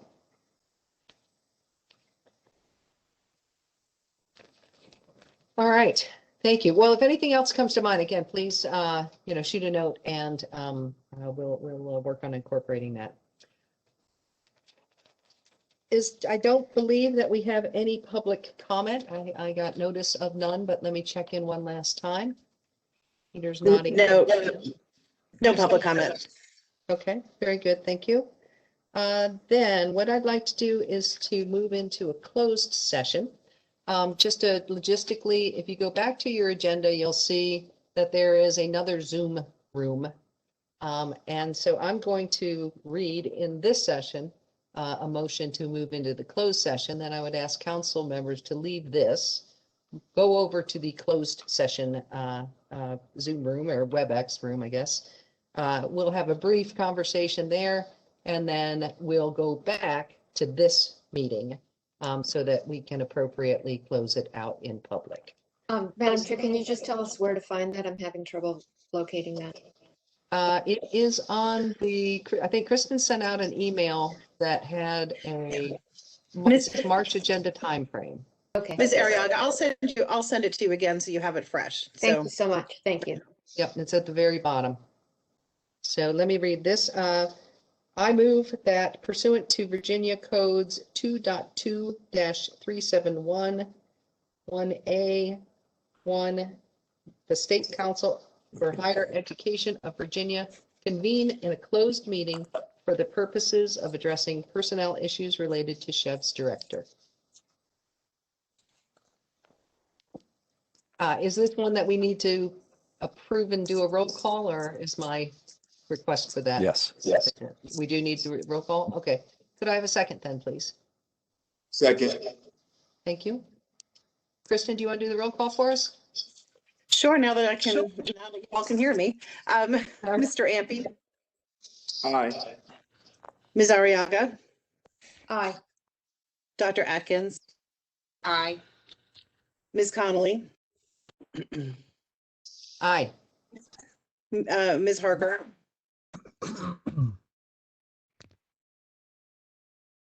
Ms. Harker? Aye. Mr. Solomon? Aye. Mr. Light? Aye. Dr. Murray? Aye. Ms. Radcliffe? Aye. Mr. Slater? Aye. Ms. Webb? Aye. Madam Chair, there are 11 yeses and 0 nos. All right, thank you very much. All right, Council. Kristen, this is Thad. Could you send me that link as well, please, for the closed session? Will do. Thank you. All right, very good. We'll see council members in just a few minutes.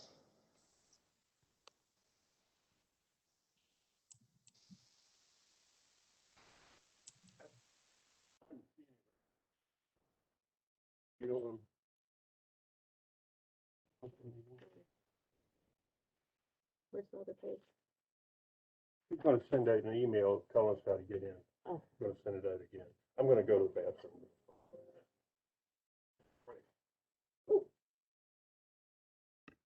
I'm going to send a new link, Erica.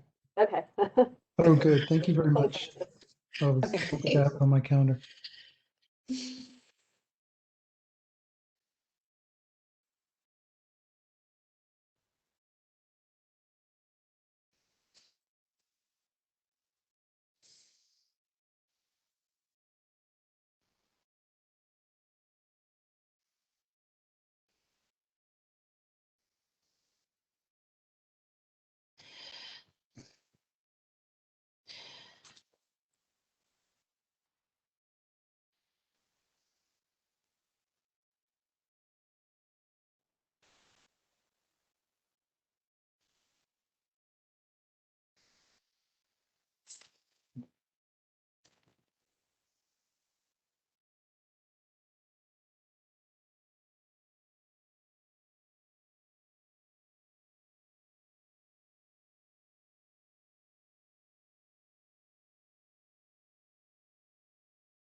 I'm back.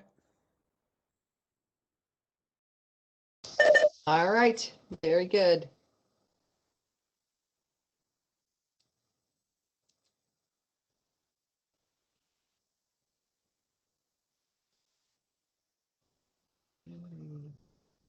Katie, Ken, Mary Ann. You know, I will say, Marge, the technology has worked much better for me in this meeting than in prior meetings. Something is happening better. Good. Yeah, I had a few that I had some issues, and it was better this time as well. It's just the gremlins, probably.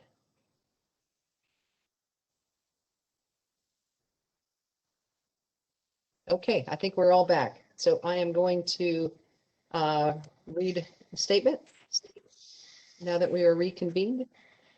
We convened today in a closed meeting pursuant to a recorded vote on the motion above and in accordance with the Freedom of Information Act, Section 2.2-3711 of the Code of Virginia requires that SCHEV certify that to the best of each member's knowledge, 1, only public business matters lawfully exempt from open meetings under this chapter, and 2, only such public business matters as were identified in the motion by which the closed meeting was convened were heard, discussed, or considered.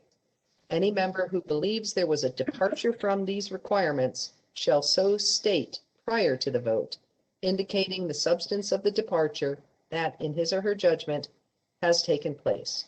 The statement of the departure will be recorded in the minutes. So let me pause for a moment and ask council if there's anyone that believes that there has been a departure from what we stated in the initial motion to go into closed meeting. Nope, none. All right. Then Kristen, would you call the roll, please? Yes, ma'am. Mr. Ampe? Aye. Ms. Arriaga? Aye. Dr. Atkins? Aye. Ms. Connolly? Aye. Ms. Harker? Aye. Mr. Holloman? Aye. Aye. Mr. Light? Aye. Dr. Murray? Aye. Ms. Radcliffe? Aye. Mr. Slater? Aye. And Ms. Webb? Aye. Madam Chair, there are 11 yeses and 0 noes. Very good. Thank you. All right, then I do thank everyone for your attendance and your attention here and all of the preparation and all of your contributions. And, you know, I'm really pleased with all that came out of the session. And, you know, I know that it took a lot of different people from a lot of different constituent groups to, I think, get that much investment made in higher education. But certainly, I think SCHEV and the folks on this meeting here certainly played a role. So thank you, and I look forward to seeing you all again in April. Take care, everyone. Take care. Good Bye. meeting. Thank you. Mark. Good meeting.